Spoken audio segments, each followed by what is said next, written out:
They sold her for a horse, 19 years old, standing in the dust while her own blood bargained her away like livestock. But the man who bought her, the silent farmer with grief carved into his face, he didn't chain her. He didn't break her. He gave her something she'd never known, a choice. This is the story of Iris Vale, traded like property but treated like gold. Stay until the end and comment what city you're watching from.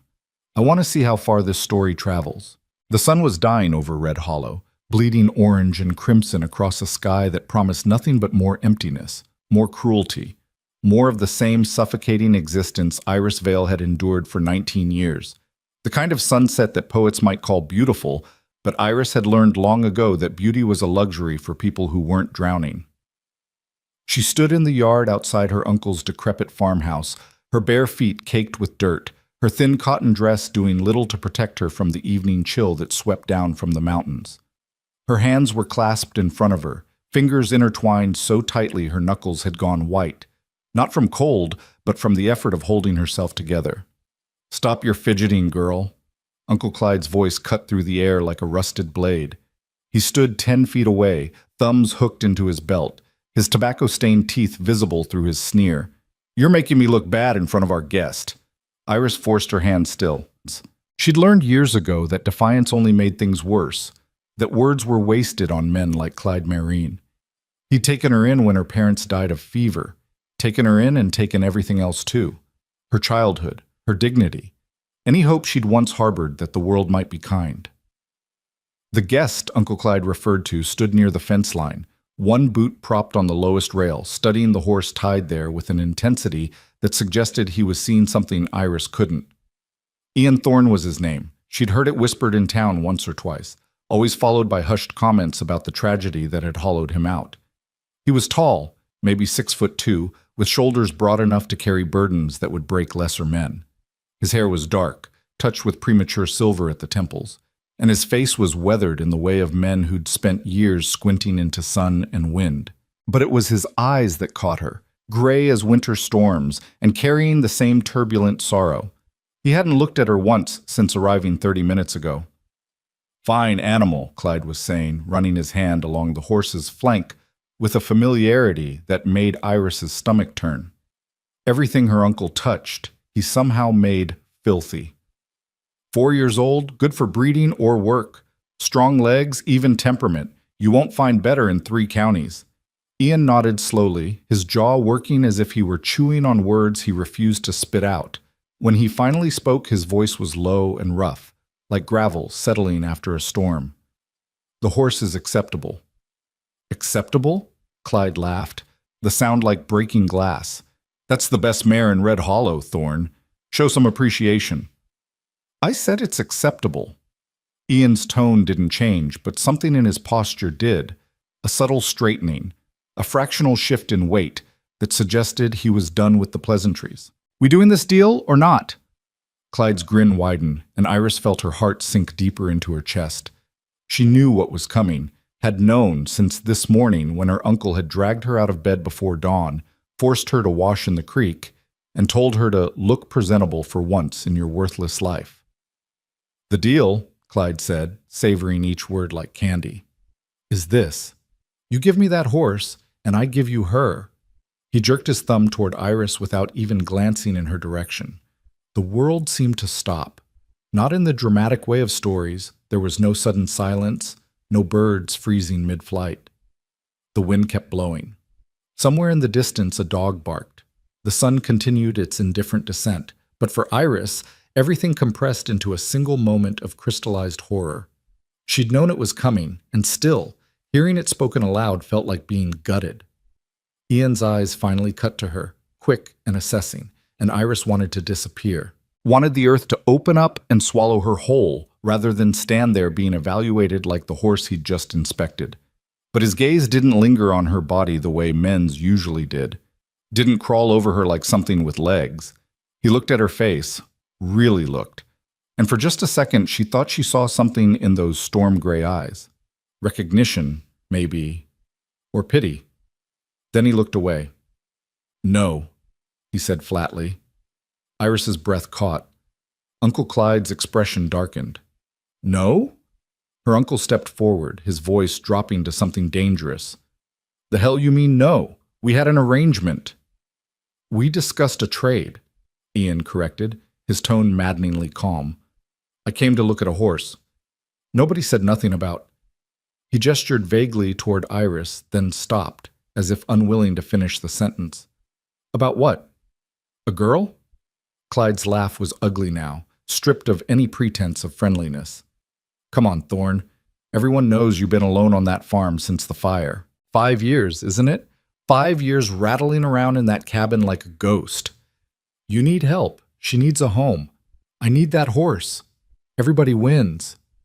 Find another buyer, Ian said.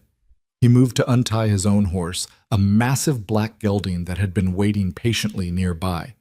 Panic flared in Clyde's eyes, quickly masked by anger. You're really going to walk away?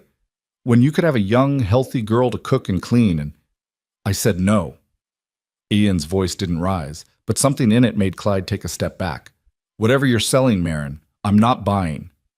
He swung up into his saddle with practiced ease, gathering the reins. For one wild, desperate moment, Iris almost called out to him, almost begged him to reconsider. Because whatever he was, widower, recluse, broken man, he couldn't possibly be worse than her uncle, couldn't possibly hurt her more than staying here would, but shame kept her silent.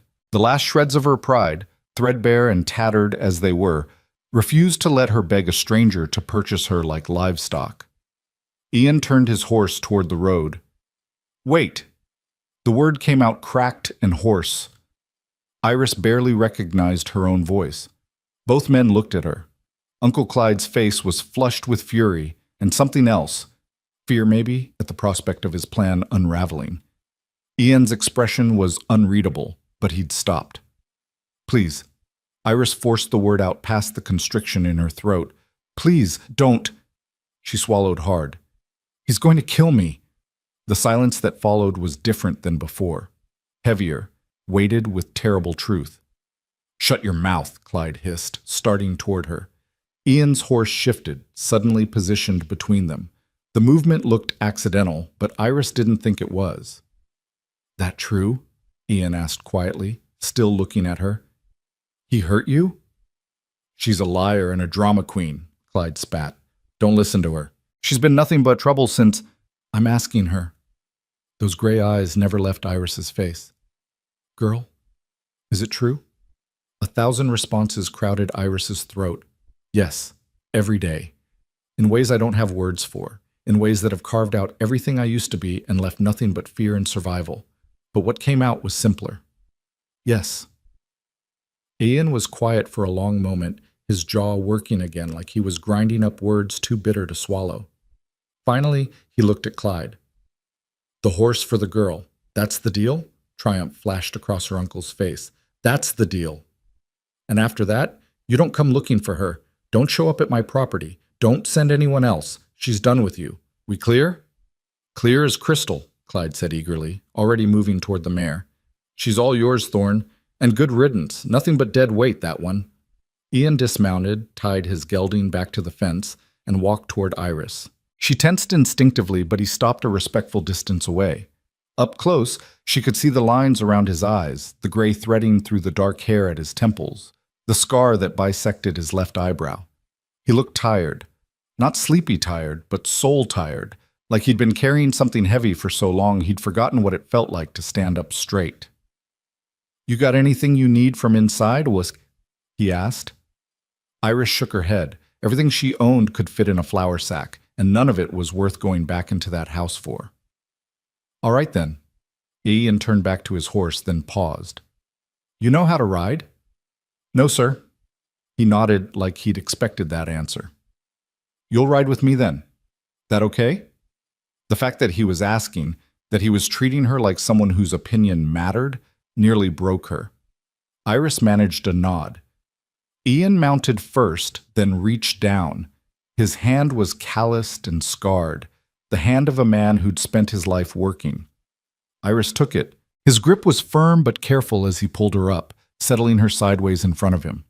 She'd never been this close to a man who wasn't hurting her, and her whole body was rigid with anticipation of pain that didn't come. Just hold on, he said quietly. "We got a ways to go."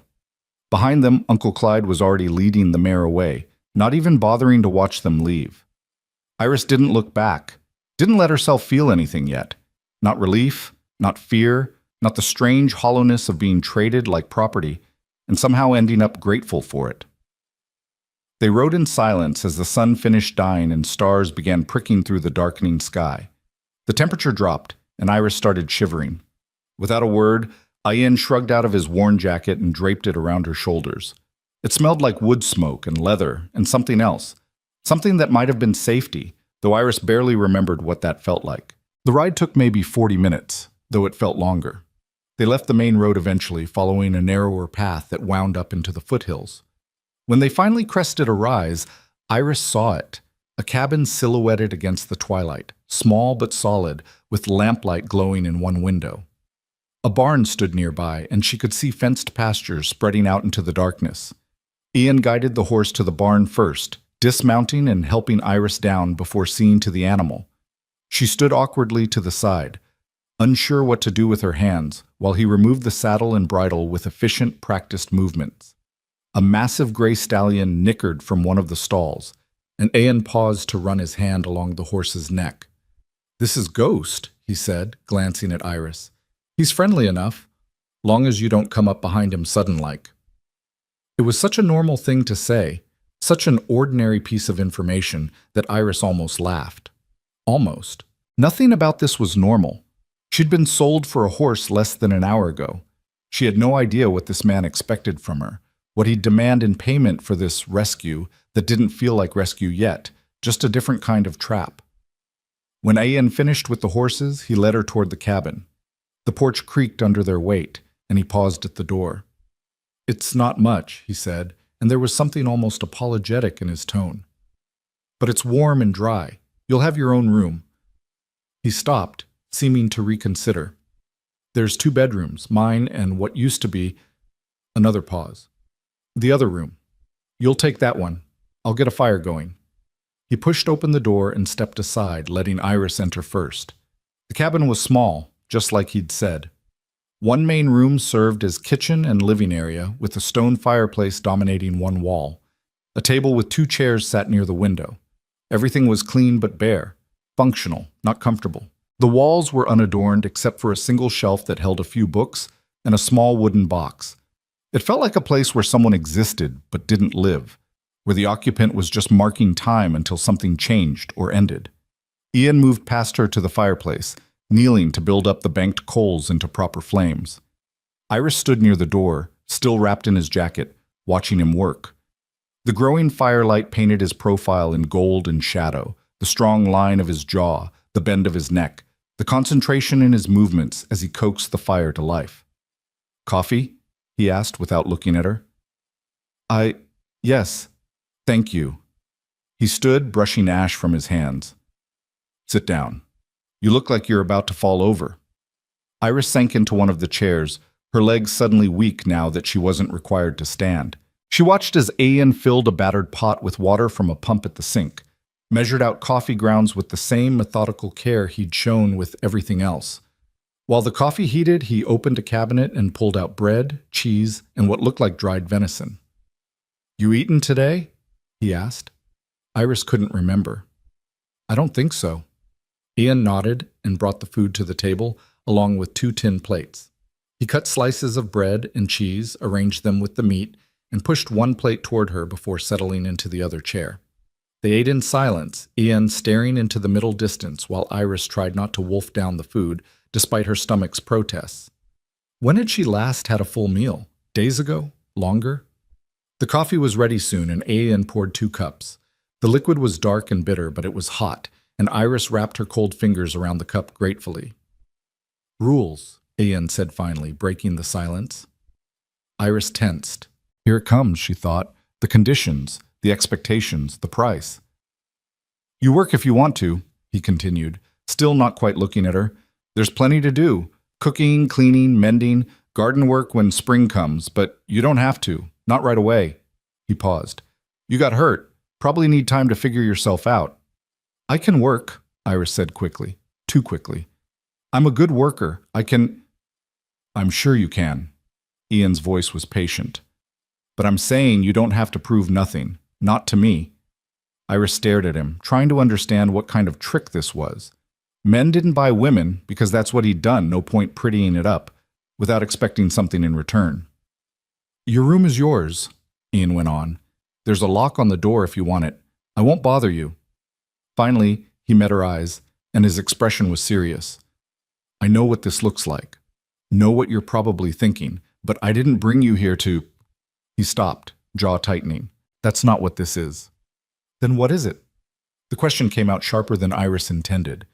Ian was quiet for a long moment. Honestly, I don't know. I saw you standing there looking like...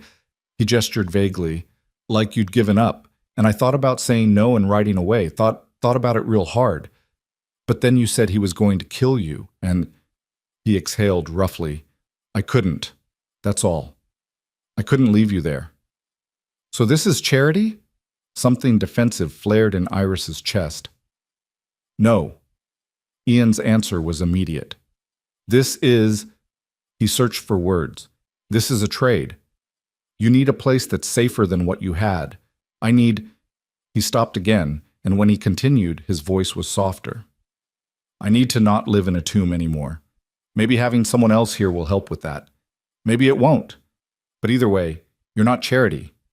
You're not property. You're just here. Iris didn't know what to say to that. Didn't know what to do with kindness that came without visible strings. So she stayed silent, drinking her coffee, while the fire crackled and the wind picked up outside. Eventually, Ian stood. Come on, I'll show you the room.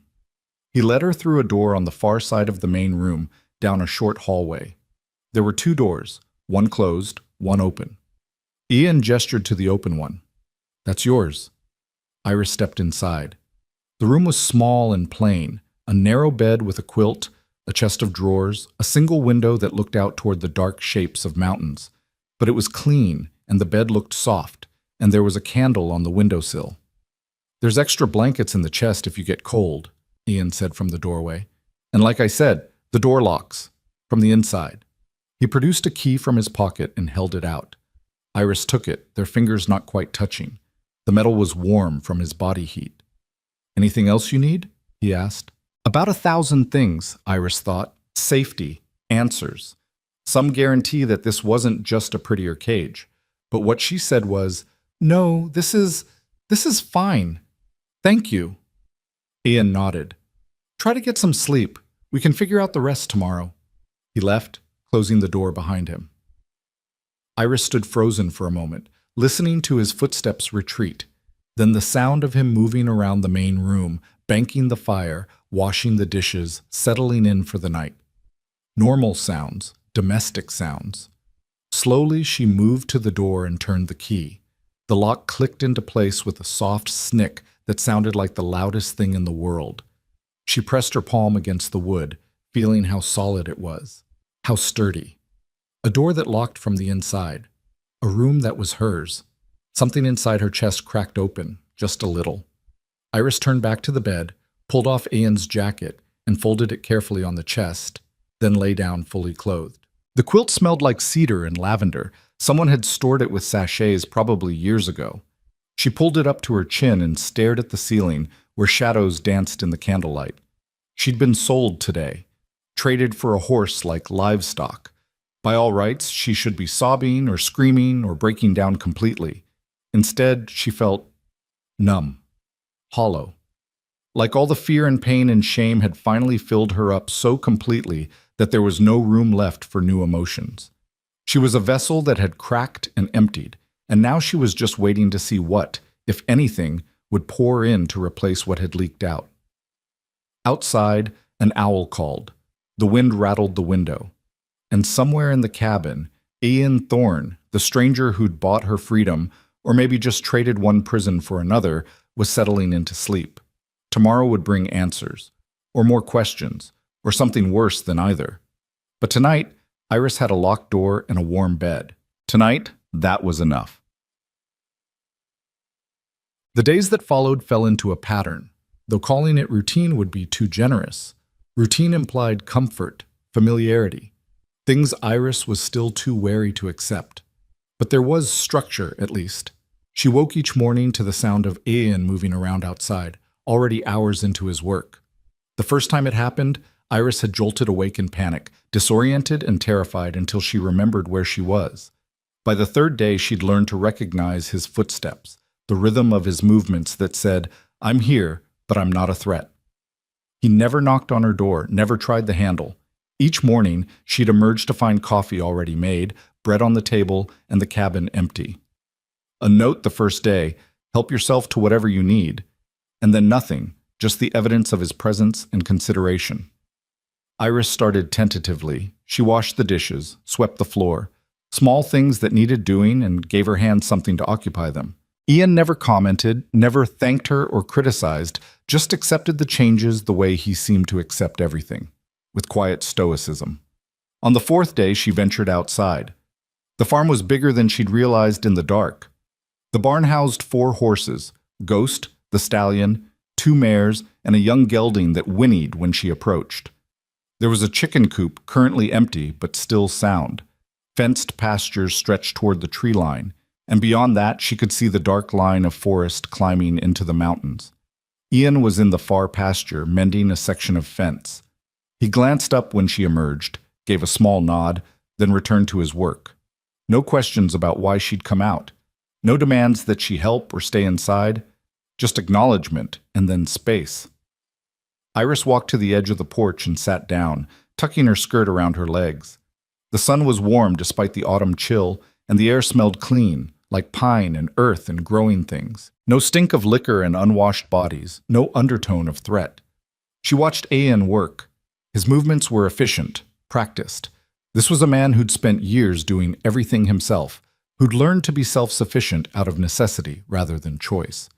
When he finished the fence, he moved to the barn, and Iris saw him lead Ghost out for what looked like exercise or training. The stallion was magnificent, tall and powerful, with a coat like smoke and eyes that held fierce intelligence. Ian worked him in a wide circle, speaking too quietly for Iris to hear the words, but communicating something through posture and patience. The horse responded, moving through what looked like complex maneuvers with remarkable grace. "He's beautiful."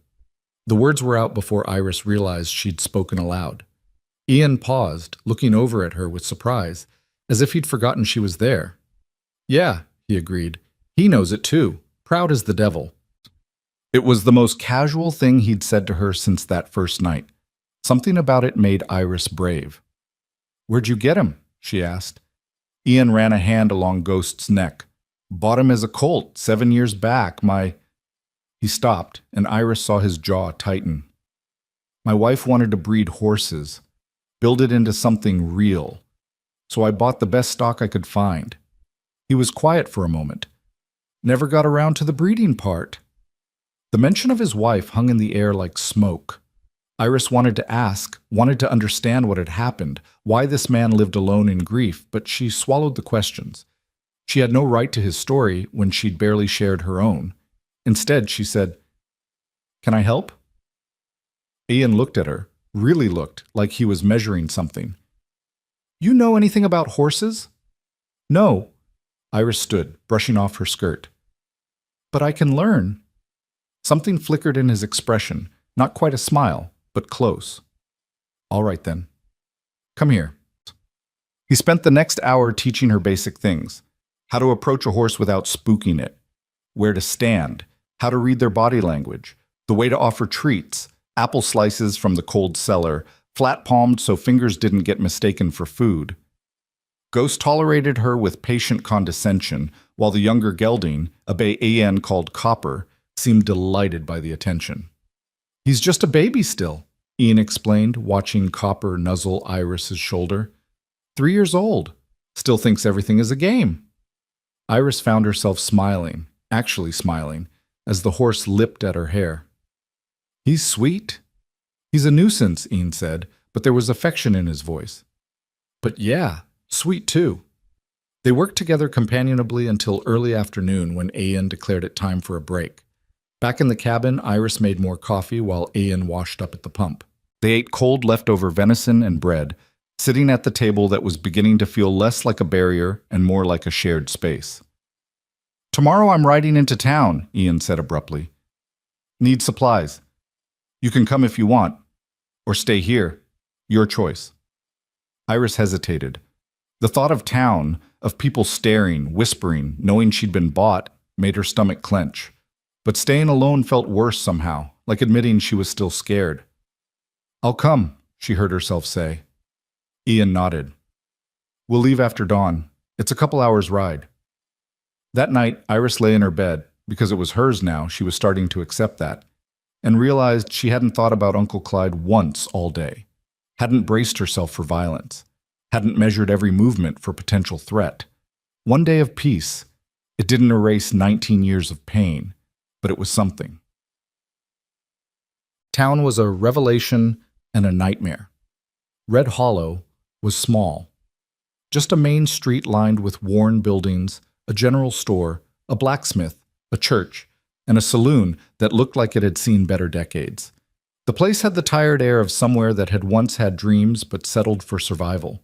People stared when Ian and Iris rode in, both mounted on ghosts since Iris still couldn't ride well enough for her own horse. The stares weren't subtle.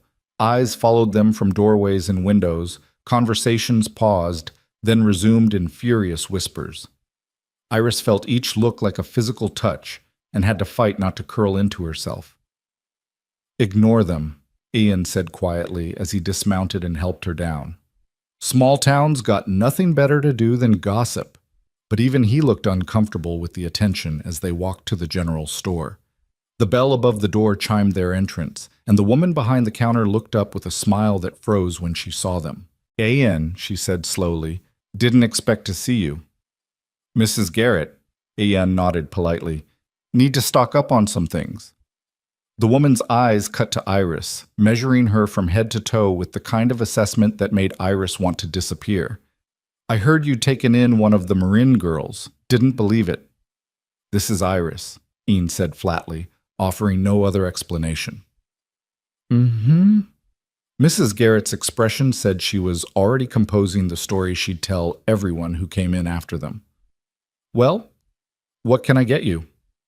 Ian rattled off a list. Flour, sugar, coffee, salt, dried goods. Mrs. Garrett gathered items with efficient movements, all while sneaking glances at Iris like she was something curious and slightly dangerous. "You settling in all right, dear?" she asked with false sweetness. Before Iris could answer, Ian cut in. "She's fine." "This everything?" He gestured to the goods on the counter. "That's 50 cents. Ian paid without comment, gathered the supplies, and was heading for the door when it opened and another woman entered. This one was different. Older, maybe 60, with gray hair pulled back in a neat bun, and eyes that were sharp but not unkind. She wore practical clothing and carried herself with the confidence of someone who'd earned respect rather than demanded it. "Ian Thorne," she said warmly. "About time you showed your face." "Miss Doone." Ian's posture relaxed fractionally. "Good to see you." "Is it? You only come to town when you're desperate." Her gaze shifted to Iris, and unlike Mrs. Garrett's assessment, this felt more like genuine interest. "And you must be Iris." "I'm Mara Doone. I deliver babies, set bones, and generally keep folks around here from dying of their own stupidity." The healer. Iris had heard of her. Everyone in Red Hollow knew Mara Doone. "Nice to meet you," Iris managed. "Walk with me," Mara said, already moving toward the door. It wasn't really a request. Iris glanced at Ian, who shrugged slightly. "I'll load the supplies. Meet you out front." So Iris followed Mara into the street, feeling exposed under the continued stares of townspeople. "Don't mind them," Mara said cheerfully, hooking her arm through Iris's like they were old friends. "Half these people couldn't find excitement if it bit them, so they manufacture drama wherever they can. You living with Aeon has given them enough gossip for 6 months." "I'm not," Iris started, then stopped, unsure how to explain. "Not his lover?" Mara supplied bluntly. "I figured. That boy hasn't looked at a woman that way since Sarah died. You're safe with him, if that's what you're worried about." The directness was startling. "I didn't—" "Oh, honey, Mara squeezed her arm gently. I was there when your uncle tried to marry you off to that rancher from Cooper's Bend. Watched him parade you around like livestock. Heard the stories about how he treated you. Her voice softened. I'm glad you got out, however it happened. Iris felt tears prick her eyes and blinked them back fiercely. She would not cry in the middle of town. Listen to me, Mara continued, steering them toward a quieter side street. I don't know what arrangement you and Ian have, and it's none of my business. But I want you to know something. She stopped, turning to face Iris directly. You're not a debt, child. You're not property. You're not charity. You're a beginning, a chance at something better. Don't let anyone, not the gossips, not your past, not even your own guilt, take that from you. I don't know how to be anything else, Iris whispered. Then you learn. Mara's smile was fierce and warm. One day at a time. And if you ever need help, if things go bad, or you need to talk, or you just want some goddamn company that isn't a grieving man and his horses, you come find me. My house is the blue one on Maple Street. Doors always open. Iris nodded, not trusting her voice. Good girl. Mara patted her arm. Now, let's get you back before Ian thinks I've kidnapped you. That man worries more than he lets on. They returned to find Ian waiting with Ghost, supplies already loaded.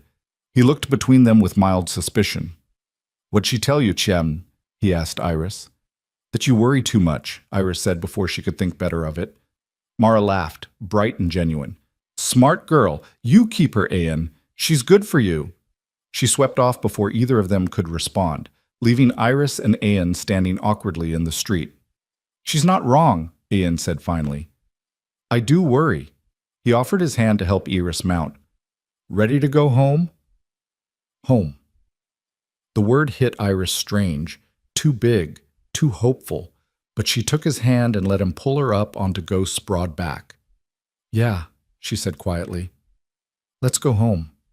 The ride back was quiet, but it was the comfortable kind of silence that had started to develop between them. Iris leaned against Ian's chest, feeling the steady rhythm of his breathing, the warmth of him against the autumn chill. She thought about Mara's words. You're a beginning. Maybe that was true. Maybe she could be more than the sum of her scars. Maybe this strange, unexpected refuge could become something real. Behind them, Red Hollow faded into the distance, all its whispers and stares left behind. Ahead, the mountains rose dark and solid against the sky, and somewhere up there, nestled in the foothills, was a small cabin with a locked door and a warm fire. Not a prison, not anymore. A home. They rode toward it together, two broken people learning how to be whole.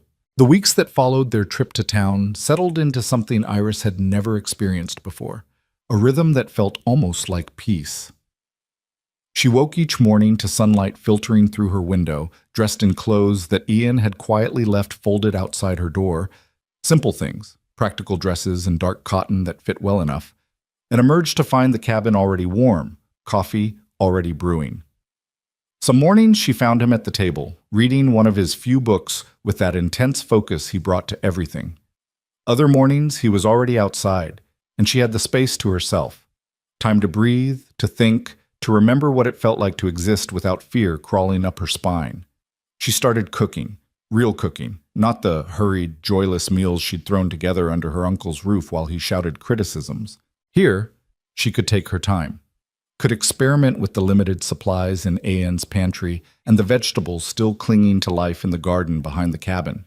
She made stews that simmered for hours, bread that filled the cabin with yeast and warmth, apple pies from the gnarled tree near the barn that Ian said hadn't been tended in years. He never asked her to cook, never demanded or expected, but she saw the way his eyes softened when he came in from the cold to find supper waiting, the way he ate slowly like he was savoring not just the food, but the fact of it, the presence of another person, the small domestic miracle of not being alone. This is good, he said one evening, his fork pausing over venison stew. Really good. Iris felt warmth bloom in her chest, unfamiliar and precious. Thank you. No. Ian looked at her directly, something he still didn't do often. Thank you.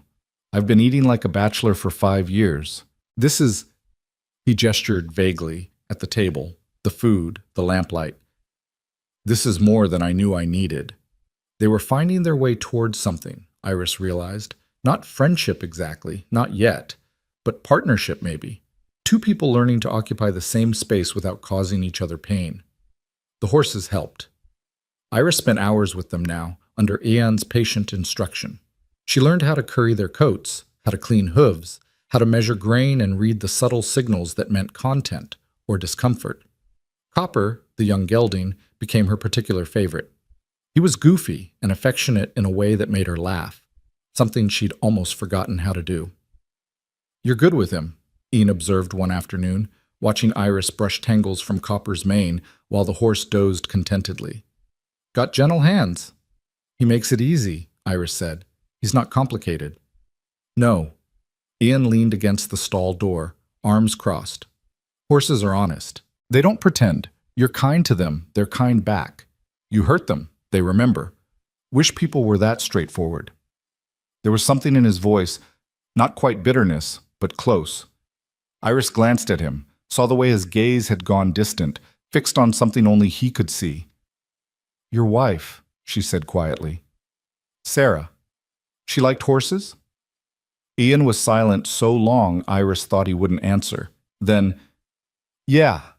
She loved them, said they were the only creatures in the world with sense enough not to lie." He paused. "She grew up on a ranch in Montana, could ride before she could walk, or so she claimed. When we married, she made me promise we'd build something together, a real horse farm, breeding stock, training them proper." His jaw worked. "We had 5 years. Got the land, built the barn, bought Ghost and the mares, then—" He stopped. The silence stretched thin and fragile.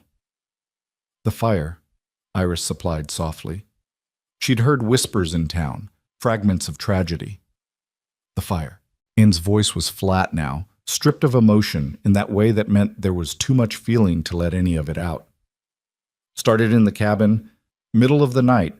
Lamp fell, or maybe the stove, I still don't know. I woke up to smoke and Sarah screaming. Got her out first, then went back for—" He stopped again, and this time Iris saw his hands tighten into fists. "Our son, Elijah. He was 3. By the time I found him, the smoke was too thick. I got him outside, but—" His voice cracked. "He didn't wake up. Smoke took him." Iris felt her throat close. "I'm so sorry."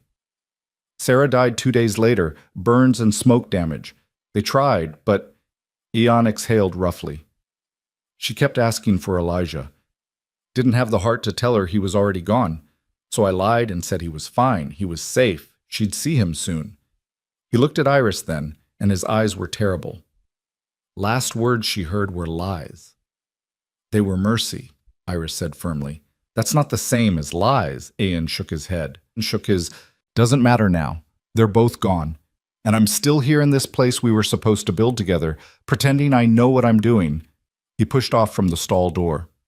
"Sorry, didn't mean to dump all that on you. No, Iris stepped forward without thinking. "I asked, and I'm glad you told me."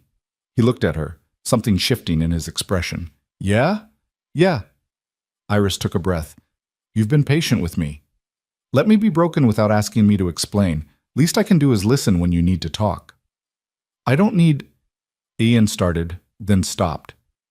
"That's not true. Maybe I do need. I've just forgotten how." They stood there in the quiet barn, hay dust floating in shafts of autumn light, two people carrying grief too heavy for one person alone. Then Copper nickered impatiently, breaking the moment, and Ian huffed something that might have been a laugh. "Come on," he said. "Let's finish up here. Getting cold." But something had shifted between them. Some wall had developed a crack, and through it, Iris could see the shape of the man Ian had been before tragedy carved him hollow. Could imagine what it might be like if they both healed enough to be whole. The thought terrified and thrilled her in equal measure. That night, Iris hummed while she cooked. She didn't realize she was doing it until she caught Ian watching her from across the room, his expression unreadable. "What?" she asked, suddenly self-conscious. "Nothing." But his mouth quirked slightly. It's nice, the humming. Sarah used to do that, drove me crazy at first, but then—" he shrugged. House was too quiet after. Iris started to apologize, but Ian held up a hand. Don't stop, please. It's good to have sound in here again. Life. So Iris kept humming, and if her voice wavered a little, neither of them mentioned it. Winter was coming. Iris could feel it in the morning frost that silvered the grass, in the way the wind bit sharper each day, in how the horses grew thicker coats, and the chickens Ian had bought in town huddled together for warmth. They worked together to prepare, stacking firewood, checking the barn for drafts, laying in supplies for the months when snow would make the trip to town impossible. One afternoon, while organizing the small root cellar, Iris found it, a wooden toy horse, barely bigger than her palm, charred black on one side. She lifted it carefully, her heart clenching as she understood what it was. That was Elijah's. Ian's voice came from behind her, quiet. Only thing I could save from his room.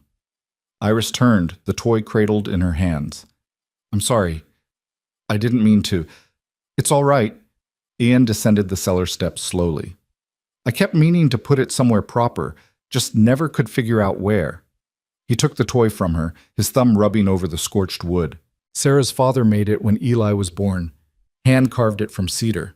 His voice was thick. He loved this thing. Took it everywhere. Used to make it gallop across the table during supper, and Sarah would pretend to scold him, but she was always smiling. He sounds like he was wonderful, Iris said softly. He was. Ian's eyes were bright with unshed tears. He was everything, and I couldn't... His voice broke. I couldn't save him. Without thinking, Iris reached out and took his hand, the one not holding the toy. Ian flinched, then stilled, looking down at their joined hands like he'd forgotten what human touch felt like. It wasn't your fault, Iris said firmly. You tried. You went back. That's everything. It wasn't enough.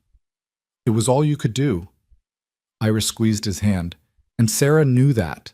I never met her, but I know she knew that. A mother, a wife who loved you, she wouldn't blame you. Maybe, Ian's voice was raw, but I blame me.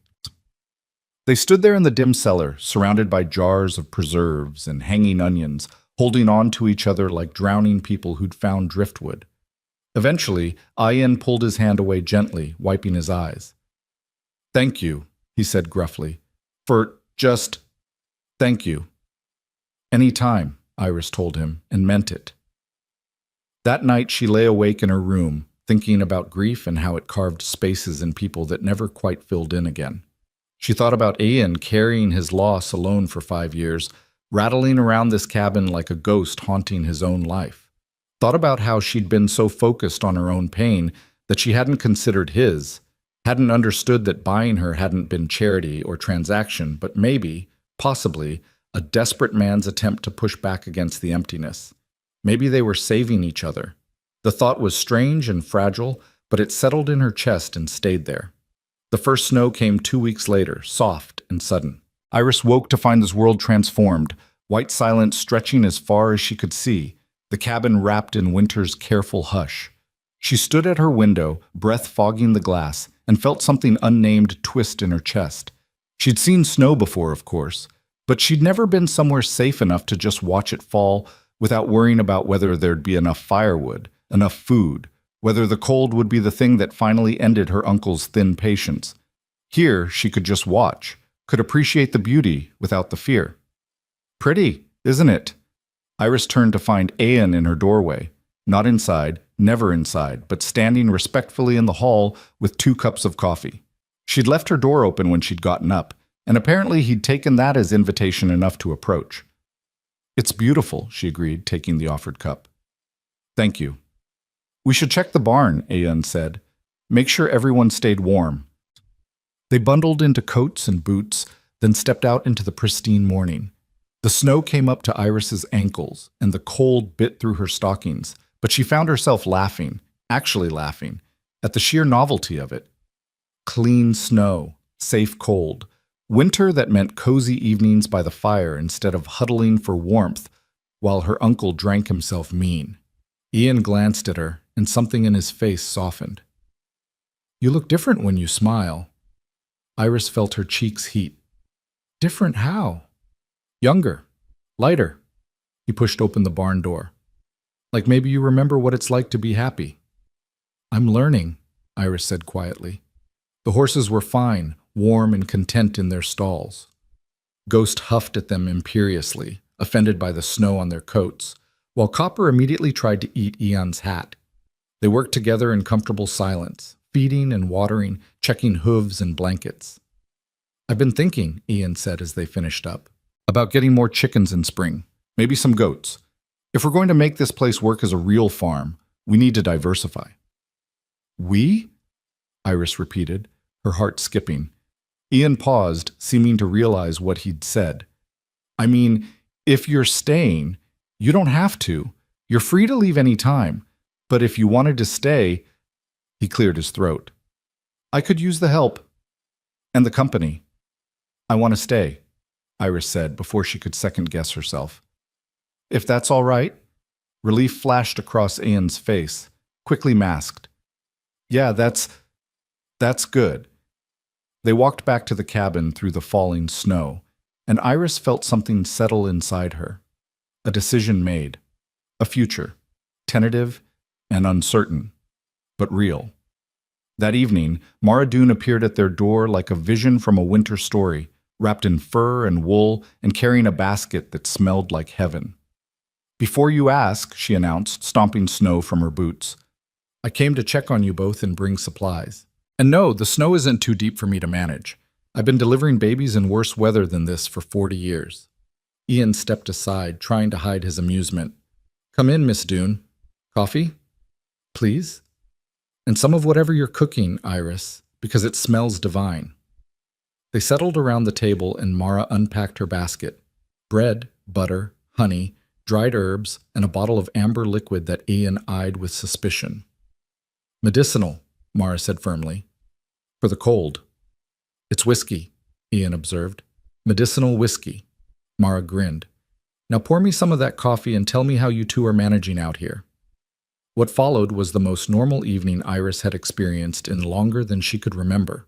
Mara was warm and funny and relentlessly nosy in the way of people who cared too much not to pry. She asked about the horses and the farm, praised Iris's cooking until Iris blushed, and shared town gossip that made even Ian crack reluctant smiles. Mrs. Garrett is still talking about you two, Mara said, accepting a second helping of stew. Has half the town convinced you're living in sin? The other half thinks Ian's lost his mind. What do you think? Iris asked quietly. Mara looked between them, her sharp eyes assessing. I think two lonely people found each other at the right time. What you make of that is your business, not mine or anyone else's. She paused. But I'm glad you're here, Iris. Ian needs someone to remind him he's still alive. And you, well, you needed somewhere to remember you're worth more than how you were treated.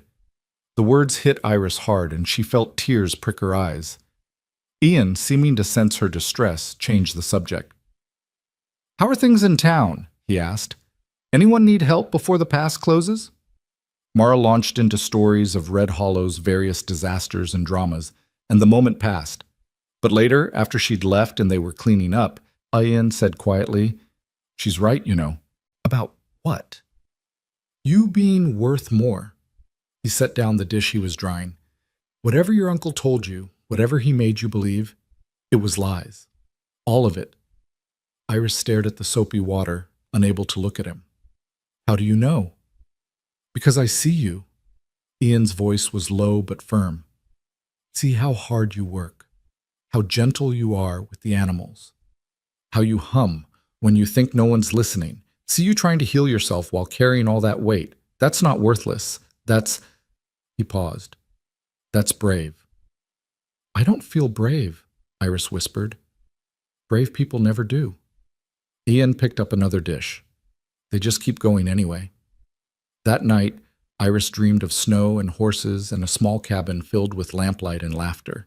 Dreamed of a future where the past didn't chase her, where peace was possible. When she woke, the dream lingered, soft and sweet as hope. The winter deepened. Days grew shorter, nights longer and colder. They settled into the kind of domesticity that Iris had only read about in books. Mornings spent tending animals, afternoons working on small projects around the farm, evenings by the fire with coffee and conversation. Ian taught her to play chess with a set he'd carved himself, and she was terrible at it but loved the excuse to sit across from him and watch his face relax into concentration. She taught him songs her mother used to sing before the fever took her, and he listened with the kind of attention that made her feel like the words mattered. "Sing that one again," he said one evening after she'd finished a ballad about a sailor's lost love. The one about coming home. So Iris sang it again, and Ian closed his eyes, and in the firelight he looked almost at peace, almost whole. "Sarah sang too," he said when she finished. "Different songs, but she had a voice like yours, sweet." He opened his eyes. "I'd forgotten what that was like, having music in the house." "I can stop if it's too hard," Iris offered. "No." Ian's answer was immediate. "Don't stop. I'm glad to remember. The good parts, not just the loss." They were healing, Iris realized, both of them. Slowly, carefully, like bones knitting back together after being broken. It wouldn't be fast, and the scars would always show, but they were healing. Then, on a gray afternoon when the wind howled and snow piled high against the cabin walls, everything changed. Iris was in the barn, checking on the horses, when Copper suddenly shied, eyes rolling white. Ghost snorted and stamped, and the mares pressed against the back of their stalls. Animal fear, the kind that meant predator or danger. Iris's heart kicked into overdrive. "Ian!" she called, backing toward the door. He was there in seconds, rifle in hand. "What is it?" "The horses. Something spooked them." Ian moved past her, scanning the barn with trained alertness. Then his whole body went rigid. "Get inside. Now." "What? Inside?" His voice cracked like a whip. "Lock the door. Don't come out until I say." Iris ran. Behind her, she heard Ian's voice, low and deadly. "I thought I told you to stay away from my property." Uncle Clyde. Ice flooded Iris's veins. She burst into the cabin and slammed the door, throwing the bolt with shaking hands. Through the window, she could see two figures near the barn, Ian and her uncle, facing each other in the snow. No. God, no. Not now. Not when she was finally safe. She couldn't hear what they were saying, but she saw Clyde gesturing angrily, saw Ian shake his head, saw her uncle step forward, and Ian raise the rifle. Not pointing it, not yet, but the threat clear. Iris pressed against the door, trembling. She should stay inside like Ian said. Should trust him to handle this. But fear crawled up her throat, fear that her uncle would hurt him, that she'd lose this fragile safe haven, that she'd be dragged back to hell. The confrontation stretched minutes that felt like hours. Then Clyde turned and stalked away, disappearing into the trees. Ian stood there a long moment, rifle lowered but still alert, before finally heading back to the cabin. Iris threw open the door. "What did he want?" "You." Ian's face was granite. "Said the trade was temporary. Said he's changed his mind and wants you back." He paused. "Told him to go to hell." "He'll come back," Iris said, and hated how her voice shook. "He always comes back. He doesn't let go of things." "Let him come." Ian set the rifle by the door. "He sets foot on this property again. I'll do more than threaten." "He had friends with him. I saw them in the trees." Ian's jaw tightened. "How many?" "2, I think." "All right." He was already moving, checking the cabin's windows, the locks. "We prepare. Extra ammunition, watch in shifts if we need to. But Iris?" He caught her shoulders gently. "Look at me. He's not taking you. I don't care what he thinks he's owed. You're not going back there." "Why?" The question burst out of her. "Why do you care? You barely know me. I was just a transaction." "No." Ian's grip tightened slightly. "You were never just a transaction. You were..." He struggled for words. "You were someone who needed help, and now you're..." He stopped, something vulnerable crossing his face. "Now you're someone I can't imagine not being here, all right? So we protect this. We protect you. Whatever it takes." Iris stared at him, at this broken, grieving man who'd somehow decided she was worth defending, who'd given her safety and space, and the first real kindness she'd known in years, who looked at her now like she mattered. "Okay," she whispered. "Okay." They spent the rest of the day preparing. Ayan showed Iris how to load and fire the rifle, though she prayed she'd never need to use it. They checked supplies, made sure they could barricade if necessary. When night fell, they sat by the fire, both too keyed up to sleep. "Tell me something," Ayan said suddenly. "Something about before your uncle." Iris hesitated, then said, "My mother used to braid flowers into my hair in summer. We had a garden, nothing fancy, just wildflowers and herbs. She said beauty mattered even when everything else was hard." Her throat tightened. "She died when I was 12. My father followed 6 months later. That's when Uncle Clyde took me in." "And he hurt you?" It wasn't a question. "Every day." The words came easier now. Never in ways that showed much. Bruises where clothes covered them. Words that cut deeper than any hand. He said I was a burden, said I should be grateful he didn't just leave me to starve. After a while, I believed him. "He's a liar and a coward," Ian said flatly. "And if he comes back, I'll make sure he knows what happens to men who hurt children." The fierce protectiveness in his voice made Iris's chest ache. "Thank you," she said softly, "for everything. For buying me, even though you didn't want to. For being kind. For making me feel human again." Ian looked at her across the firelight. "Best bargain I ever made," he said quietly. "That horse was good, but having you here..." He shook his head. "You brought this place back to life. Brought me back to life. So thank you too." They sat in silence after that, comfortable and warm, while outside the wind howled and snow fell, and somewhere in the darkness, danger waited. But inside the cabin, two broken people held on to the fragile beginning of something worth protecting. Morning would bring whatever came next. Tonight, they had each other and locked doors and the fierce determination to survive. It would have to be enough. Dawn came cold and gray, the kind of winter morning that felt more like twilight than sunrise.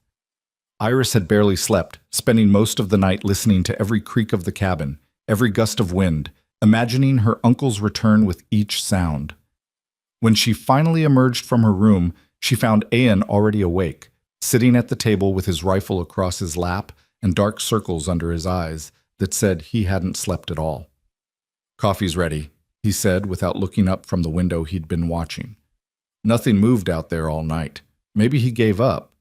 "He won't give up." Iris poured herself a cup with hands that weren't quite steady. "He never does. When he wants something, She stopped, swallowing hard. "He doesn't stop until he gets it or until something makes him stop." Ian finally looked at her, and his expression was grim. "Then will be the thing that makes him stop." They went through the morning routine with tension humming beneath every movement. Feeding the horses, checking the perimeter, bringing in more firewood, everything normal on the surface while they both listened for sounds that didn't belong, watched for movement in the trees. The snow had stopped during the night, leaving the world crystalline and too quiet, the kind of silence that felt like held breath. It was mid-morning when Mara arrived again, her horse picking carefully through the drifts. Ian was outside immediately, rifle ready, relaxing only slightly when he recognized her. "Easy, boy," Mara called. "It's just me coming to check on my favorite hermit and his..." She paused, seeming to search for the right word. "His friend." "You shouldn't be out here," Ian said, but he helped her down from the saddle. "It's not safe." "That's exactly why I'm here." Mara's face was serious as she followed them inside, stamping snow from her boots. "Word got to town last night. Clyde Marin's been drinking at the saloon, talking loud about taking back what's his. Says he's got hired men coming, says he's going to teach you a lesson about interfering in family business." Iris felt ice slide down her spine. "How many men?" 3, maybe 4. Drifters mostly, the kind who'll do anything for whiskey and a few coins. Mara gripped Iris's shoulders. "You can't stay here, child. Neither of you. Come to town with me. Stay at my place until this blows over." "No?" Ian's voice was flat. "I'm not running from trash like Clyde Marin. This is my land, my home. He wants to come here, let him, but he's not taking her." "Ian, be reasonable. I am being reasonable." He moved to the window, scanning the tree line. "Out here, I know every rock and hollow, every approach. In town, we'd be exposed, vulnerable. Here, I can defend what's mine. She's not yours to defend, Mara said sharply. She's her own person. I know that. Ian's jaw tightened. But she's under my protection. I made that choice when I brought her here. I'm not backing down now. Iris found her voice. What if we went to the law? The Sheriff Dawson is 63 years old and scared of his own shadow, Mara interrupted. He won't go against Clyde, not when Clyde's got armed men with him. The law in Red Hollow is whatever men with guns say it is. Then I'll be the law, Ian said quietly, and something in his tone made both women look at him. I've fought before. Know how to handle myself. And I'll be damned if I let some drunk bully take away the first good thing that's happened to me in 5 years. The words hung in the air, heavy with meaning. Iris felt her heart clench, felt the weight of being someone's good thing, someone worth fighting for. It was terrifying and wonderful in equal measure. At least let me stay, Mara said. Extra pair of hands, extra pair of eyes. I can shoot well enough if it comes to that.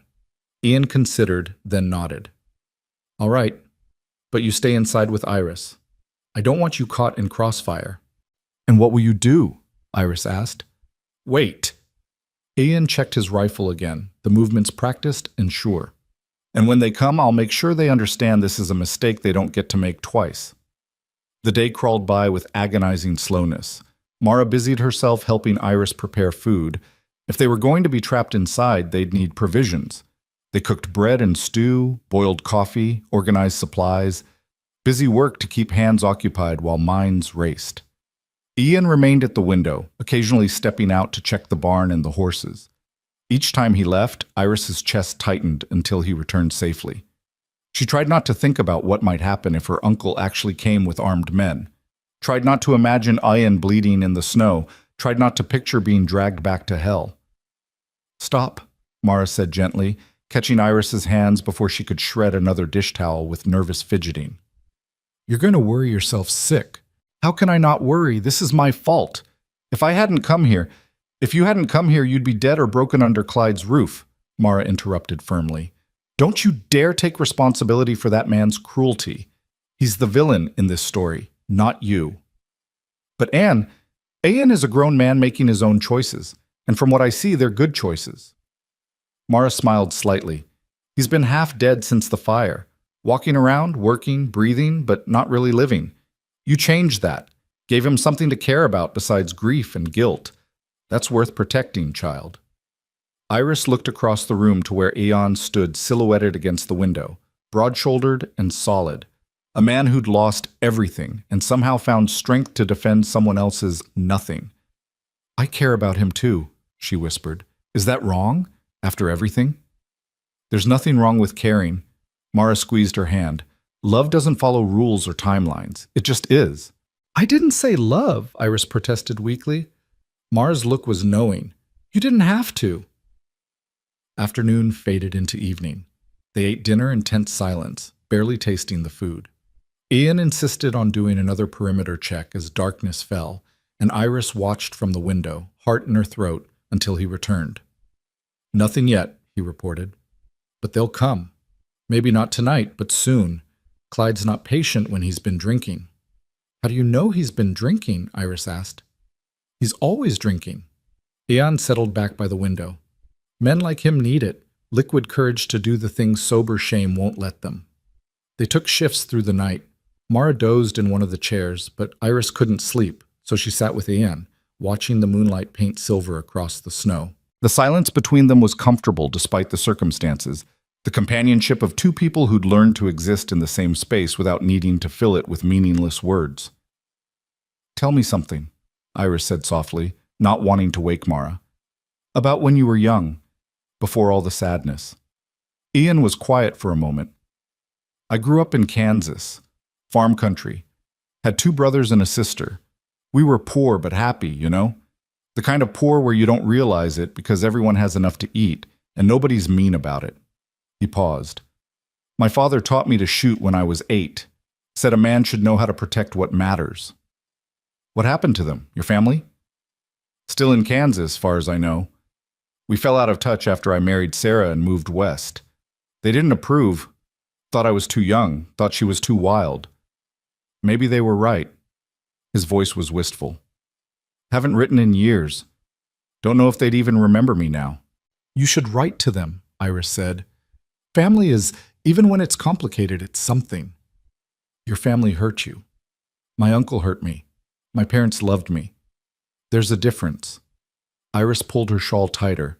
I'd give anything to have them back, even for a day, to tell them I turned out all right, that I survived.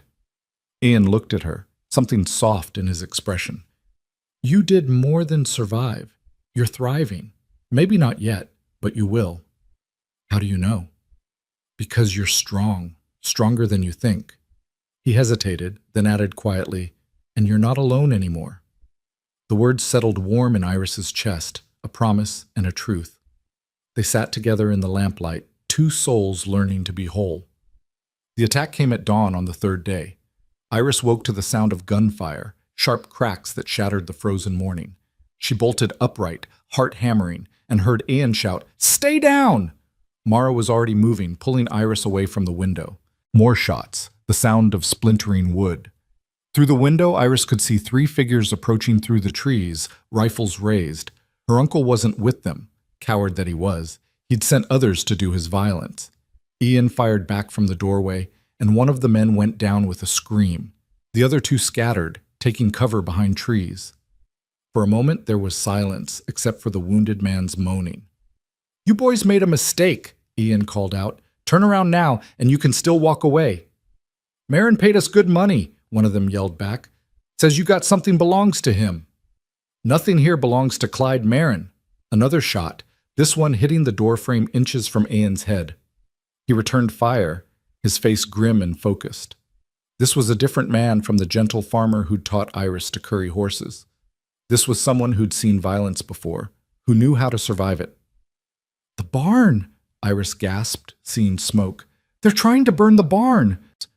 Ian swore viciously. "The horses—" "You can't go out there," Mara said, grabbing his arm. "That's what they want. Get you in the open."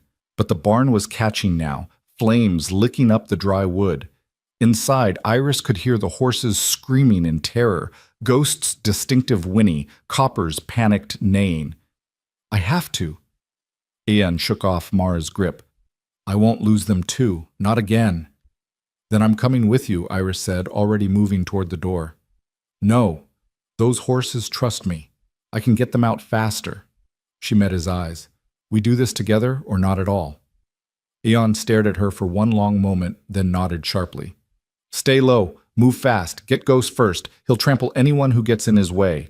Mara, cover us." Mara took the rifle with steady hands. "On three. 1, 2, 3. They burst from the cabin in a dead run. Gunfire erupted immediately, bullets kicking up snow around their feet. Iris's world narrowed to the barn ahead, to the sound of her own ragged breathing, to Ian's solid presence beside her. Something tugged at her sleeve. Too close, but she didn't stop. They hit the barn at full speed, smoke already thick inside. The horses were in full panic, rearing and kicking against their stalls. Ian went for Ghost while Iris ran to Copper, fumbling with the latch while the young gelding screamed. "Easy, easy, it's me," she gasped, finally getting the door open. Copper nearly trampled her in his rush for the exit. Behind her she heard Ian struggling with Ghost, the stallion too frightened to recognize friend from foe. "Iris, get out!" Ian shouted over the roar of flames. "Not without you!" She freed the mares, watched them bolt into the snow. The heat was intense now, smoke choking her lungs. Through the haze she saw Ian finally get a rope on Ghost, saw the stallion rear one last time before allowing himself to be led. They stumbled out into the cold air, coughing and gasping. The hired men had retreated during the chaos, apparently deciding the job wasn't worth dying for. The wounded man was gone, dragged away by his companions from the looks of the bloody snow trail.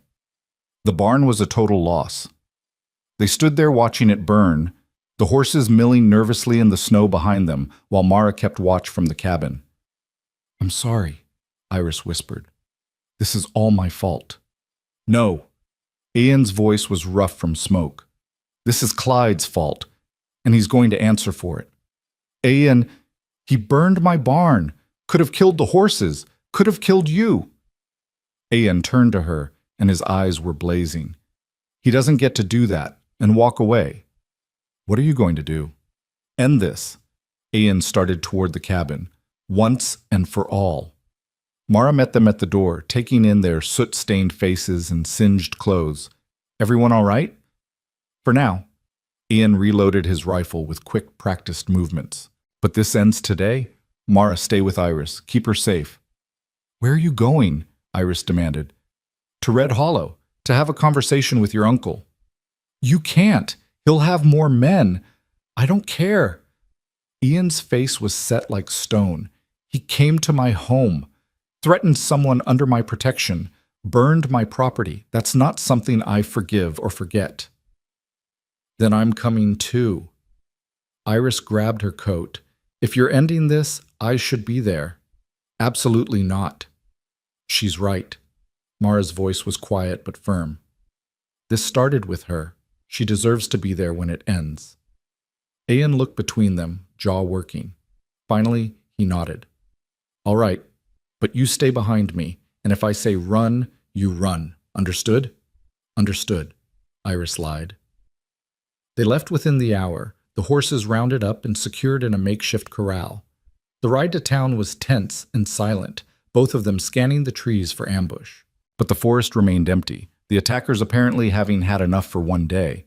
Red Hollow was quiet when they arrived, most folks still inside their homes. The few people on the street stopped to stare as Ian and Iris rode past, taking in their appearance. Soot-stained, grim-faced, dangerous.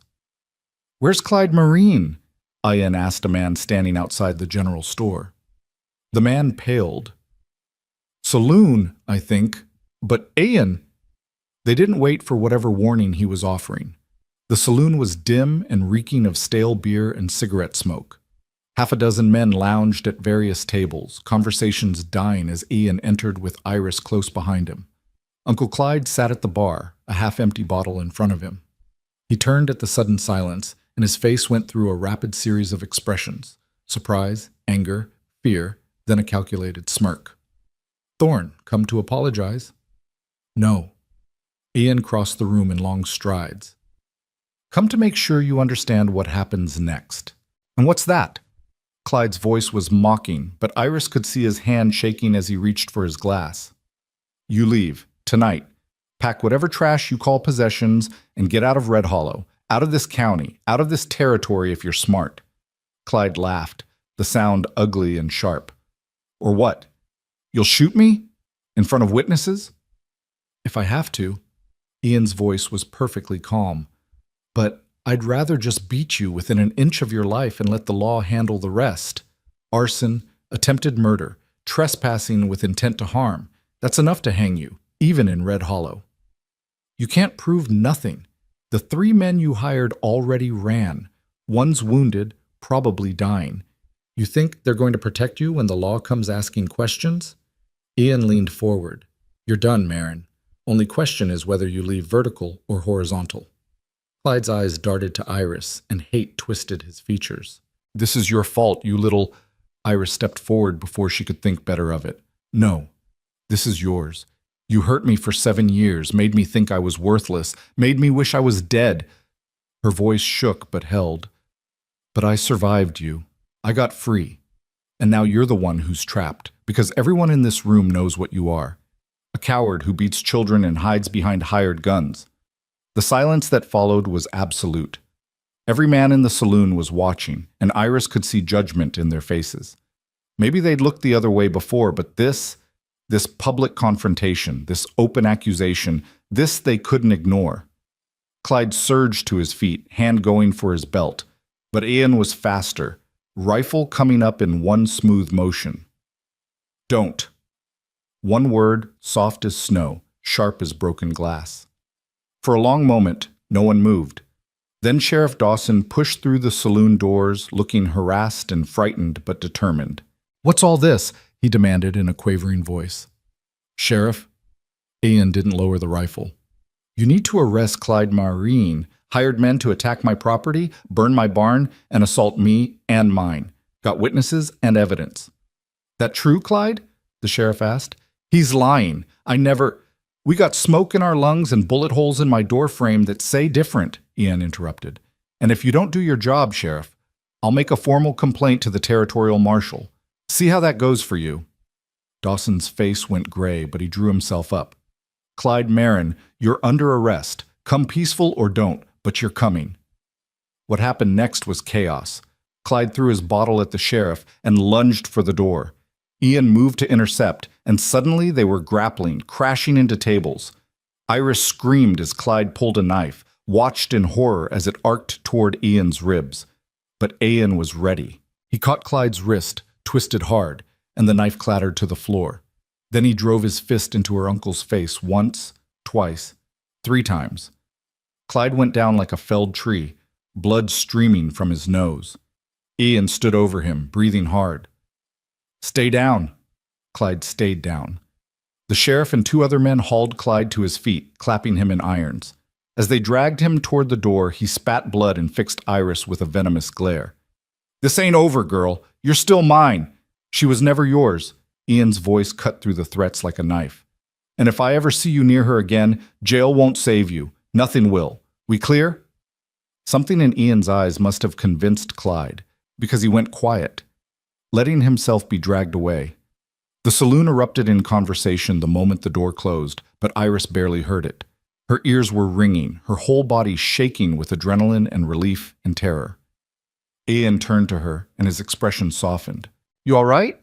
Iris nodded, then shook her head, then burst into tears. All the fear and pain and relief came pouring out in great gasping sobs. Ian pulled her against his chest, one hand cradling the back of her head while she shattered in the safety of his arms. It's over, he murmured. You're safe. I've got you. Around them, the saloon patrons had the decency to look away, giving them a moment of privacy in the public space. Someone brought water. Someone else offered whiskey. Iris took the water with shaking hands and drank while Ian kept one protective arm around her shoulders. That was brave, he said quietly. What you said to him, standing up like that. I was terrified, Iris admitted. Brave people usually are. Ian squeezed her shoulder gently. But you did it anyway. Looked him in the eye and took your power back.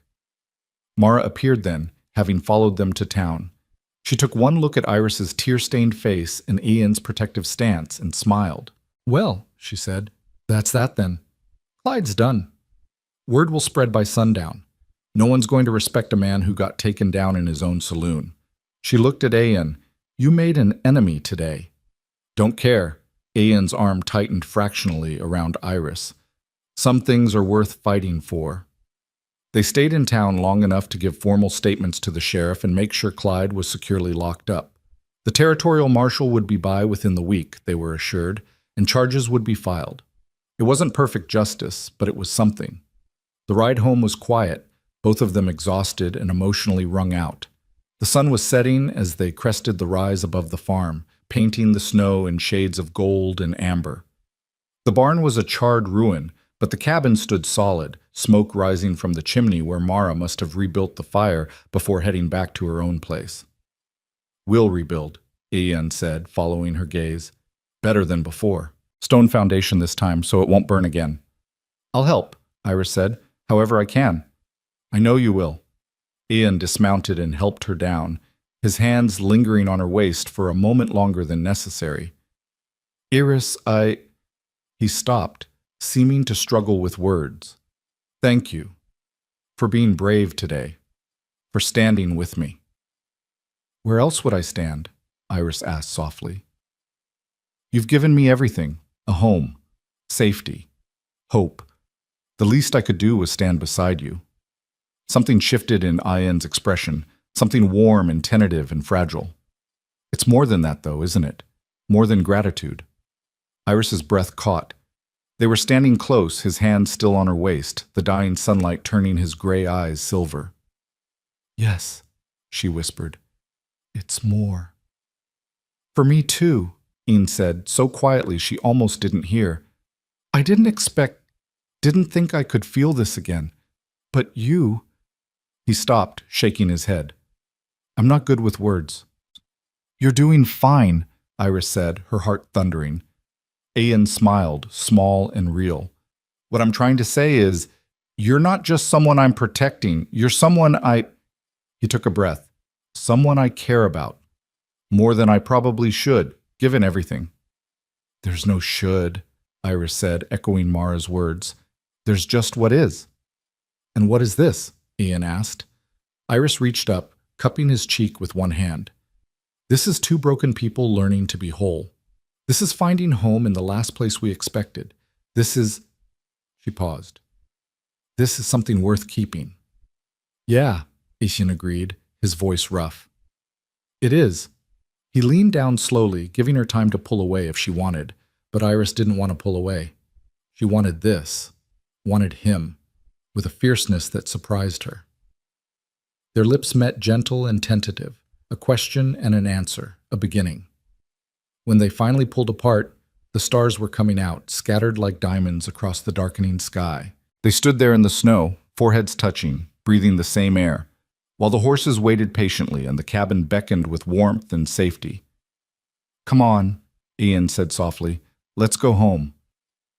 And they did, together, while the world transformed around them and hope bloomed where despair had once lived. The battle wasn't over. Clyde might escape. Winter was long. Life was unpredictable and hard. But they'd face it together, these two survivors who'd found each other in darkness and chosen light. That was enough. More than enough. It was everything. The kiss changed everything and nothing. They didn't speak of it that night, both too raw from the day's violence and too uncertain of what words could possibly capture what had passed between them in the snow. But something had shifted, subtle as seasons turning, profound as bedrock settling into place. When Iris said goodnight and retreated to her room, Ian's eyes followed her with an expression she'd never seen before, tender and wondering, like he was looking at something precious he'd thought lost forever.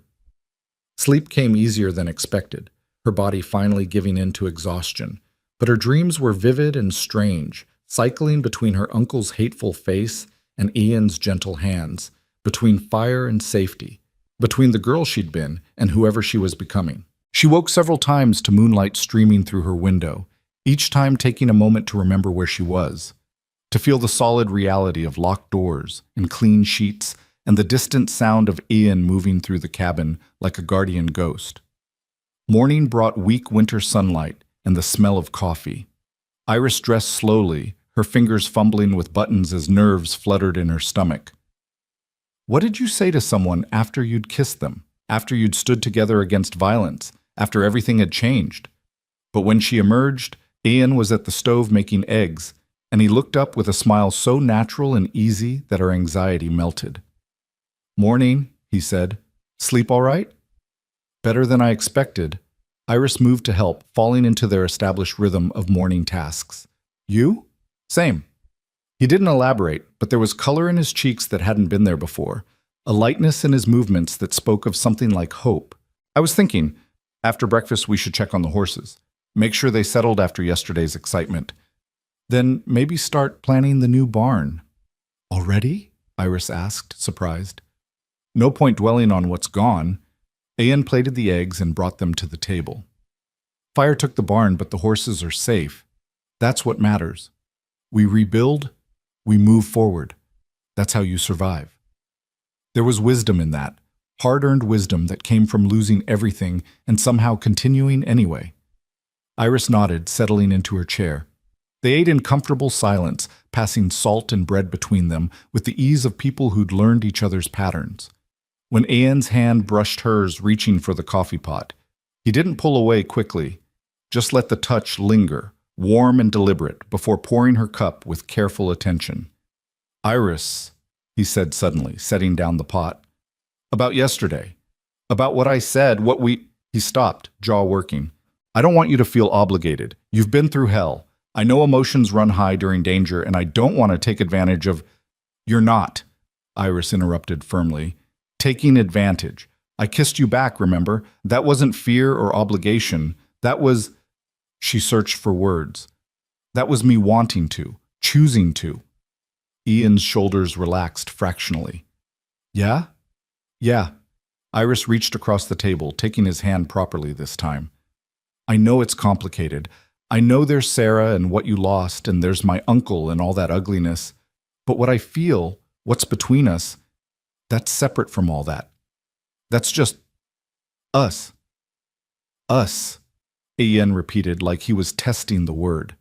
Then his grip tightened on her hand. I like the sound of that. They finished breakfast, still holding hands across the table. And if Iris's heart was beating too fast and Ian's smile was wider than she'd ever seen it, neither of them mentioned it. Some things were too new, too fragile to examine too closely. The horses had weathered the chaos better than expected. Ghost was imperious as always, demanding attention and treats with the entitled air of equine royalty. The mares were skittish but calming, and Copper greeted Iris with such enthusiastic affection that she laughed, the sound startling a flock of birds from the nearby trees. He missed you, Ian observed, watching the gelding nuzzle Iris's hair and pockets in search of apples. I was gone less than a day. Doesn't matter, you're his favorite. There was no jealousy in Ian's tone, just warm amusement. Can't blame him. You got a gentle way about you. Animals sense that. They spent the morning tending the horses and surveying the barn damage. The structure was a total loss, but Ian walked the perimeter with a thoughtful expression, occasionally crouching to examine foundation stones or test timbers. We'll need help, he said finally. Can't rebuild alone, not before winter really sets in, but come spring, we can do it proper. Stone base, good timber, metal roof, so it won't catch again. He looked at Iris. If you're still here in spring. Where else would I be? Iris asked, surprised. Ian shrugged, suddenly awkward. I don't know, maybe you'll want to leave eventually, find something better than a half-rebuilt farm and a broken-down farmer. You're not broken down, Iris said hotly. And there's nothing better than this. She gestured at the farm, the mountains, him. Then home. The word hung between them, weighted with meaning. Ian's expression softened into something that made Iris's chest ache.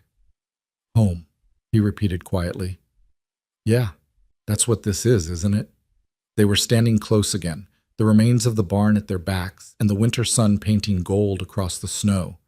Ian reached out slowly, tucking a strand of hair behind Iris's ear with calloused fingers that trembled slightly. I'm going to kiss you again, he said. Not quite a question, but not quite a statement either. If that's all right. It's all right, Iris whispered.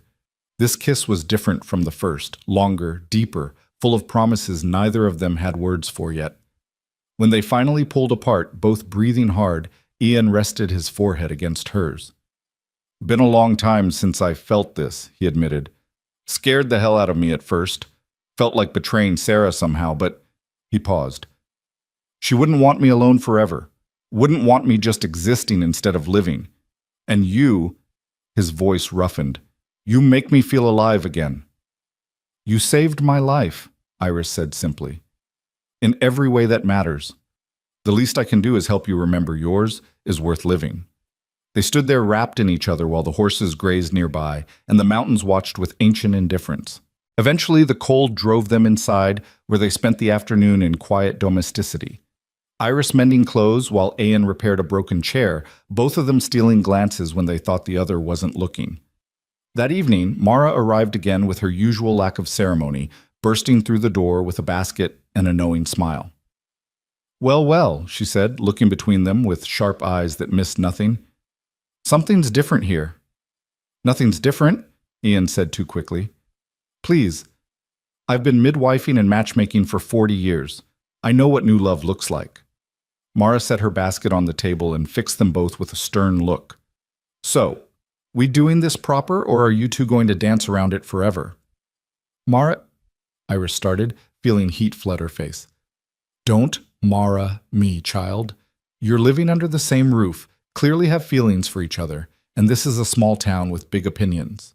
If you're serious about this, about each other, then we need to do it right, for your sake and for his.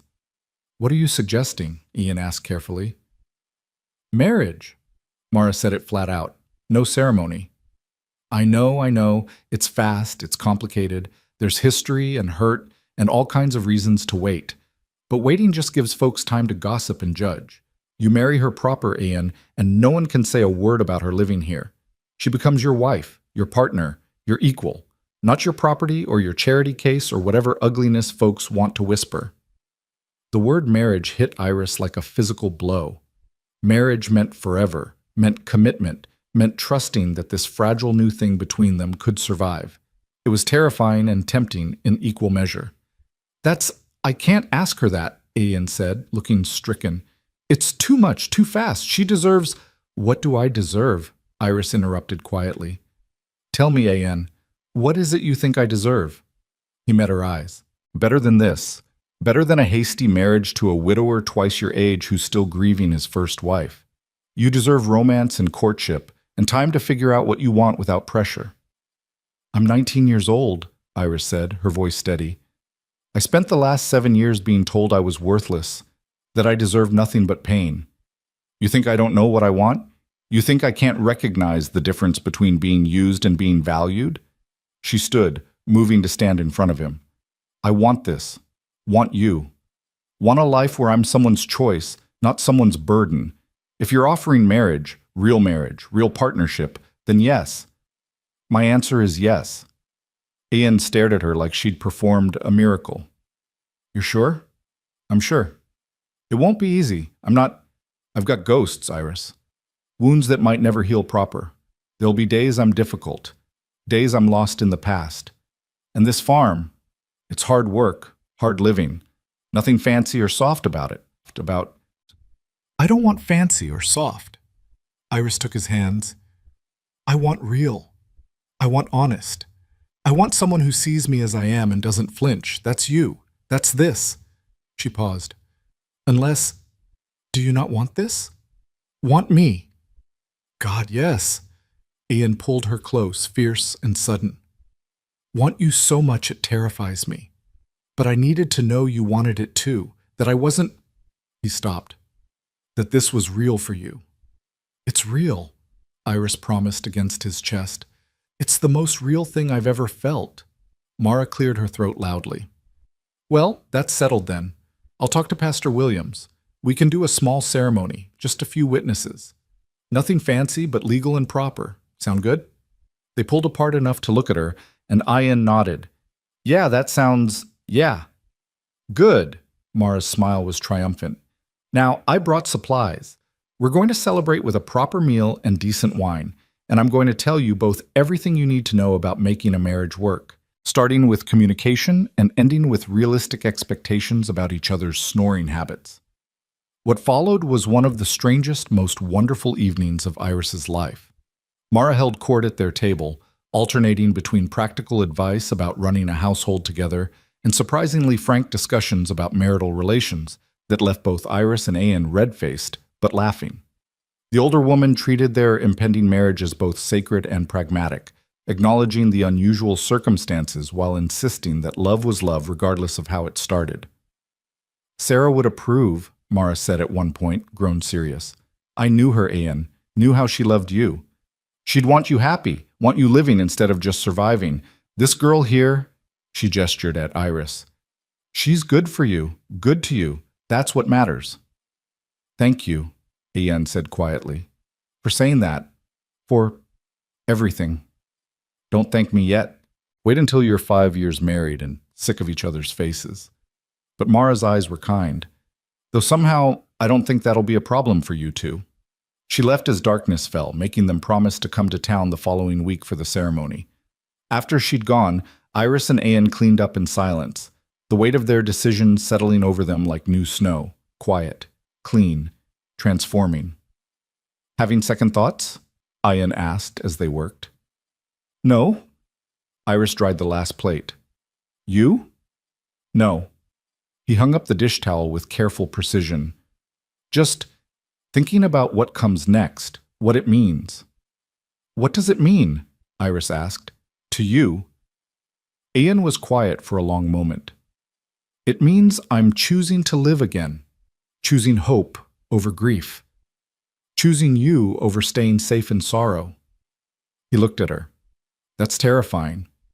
But it's also right. It feels right. To me too, Iris agreed. They stood there in the lamplight kitchen, Two people on the edge of something enormous and irrevocable. Then Ian held out his hand. "Walk with me?" he asked. "Just for a minute. Want to show you something." Iris took his hand, letting him lead her outside. The night was cold and crystalline, stars scattered thick as spilled salt across black sky. Ian walked them away from the cabin to a small rise that overlooked the farm and the valley beyond. "This is where Sarah and I stood when we first bought the land," he said quietly. "We looked out at all this emptiness and saw possibility, saw our future, the farm we'd build, the life we'd make, the family we'd raise." His voice caught. "Thought we'd grow old here together, watch our children have children, leave something lasting." "I'm sorry you lost that," Iris said. "Sorry it ended before it should have." "Me too." Ian squeezed her hand. "But standing here with you, I'm starting to see possibility again. Different than before, but still, possibility. A new future maybe, if we're brave enough." "We're brave enough," Iris said firmly. "We've already survived the hard part. What's a little thing like building a life together compared to what we've already lived through?" Ian laughed, surprised and genuine. "When you put it that way." He pulled her close, wrapping his arms around her from behind, so they both faced the valley. "Thank you for taking a chance on a broken-down farmer with more grief than sense. Thank you for taking a chance on a scared girl who'd forgotten she was worth saving," Iris replied, leaning back against him. They stood there wrapped together while frost formed patterns on the grass and the stars wheeled overhead, and the future waited, patient and possible, and theirs for the making. The week before the wedding passed in a blur of preparation and nervous excitement. Iris found herself alternating between giddy anticipation and sheer terror. What if she was a terrible wife? What if Ian regretted his choice? What if this whole thing fell apart and she ended up alone again? Only this time it would hurt worse because she'd known what it was like to be wanted? Ian seemed to sense her spiraling thoughts. He'd find excuses to touch her, a hand on her shoulder as he passed, fingers brushing hers when they both reached for something, casual affection that grounded her in reality. At night, they'd started spending evenings together on the porch despite the cold, wrapped in blankets and talking about everything and nothing until Iris's fears quieted enough for sleep. "Tell me something you want," Ian said one evening. "From this marriage, from life. Something just for you." Iris thought about it. "I want to learn to read properly," she admitted. "I know some, but my uncle never saw the point in teaching me more. I want to read your books, read anything I want without struggling." "Then I'll teach you." Ian's voice was firm. "Every evening if you want. We'll go through every book in the cabin until your reading circles around me." "What do you want?" Iris asked. "This." Ian gestured at the space between them.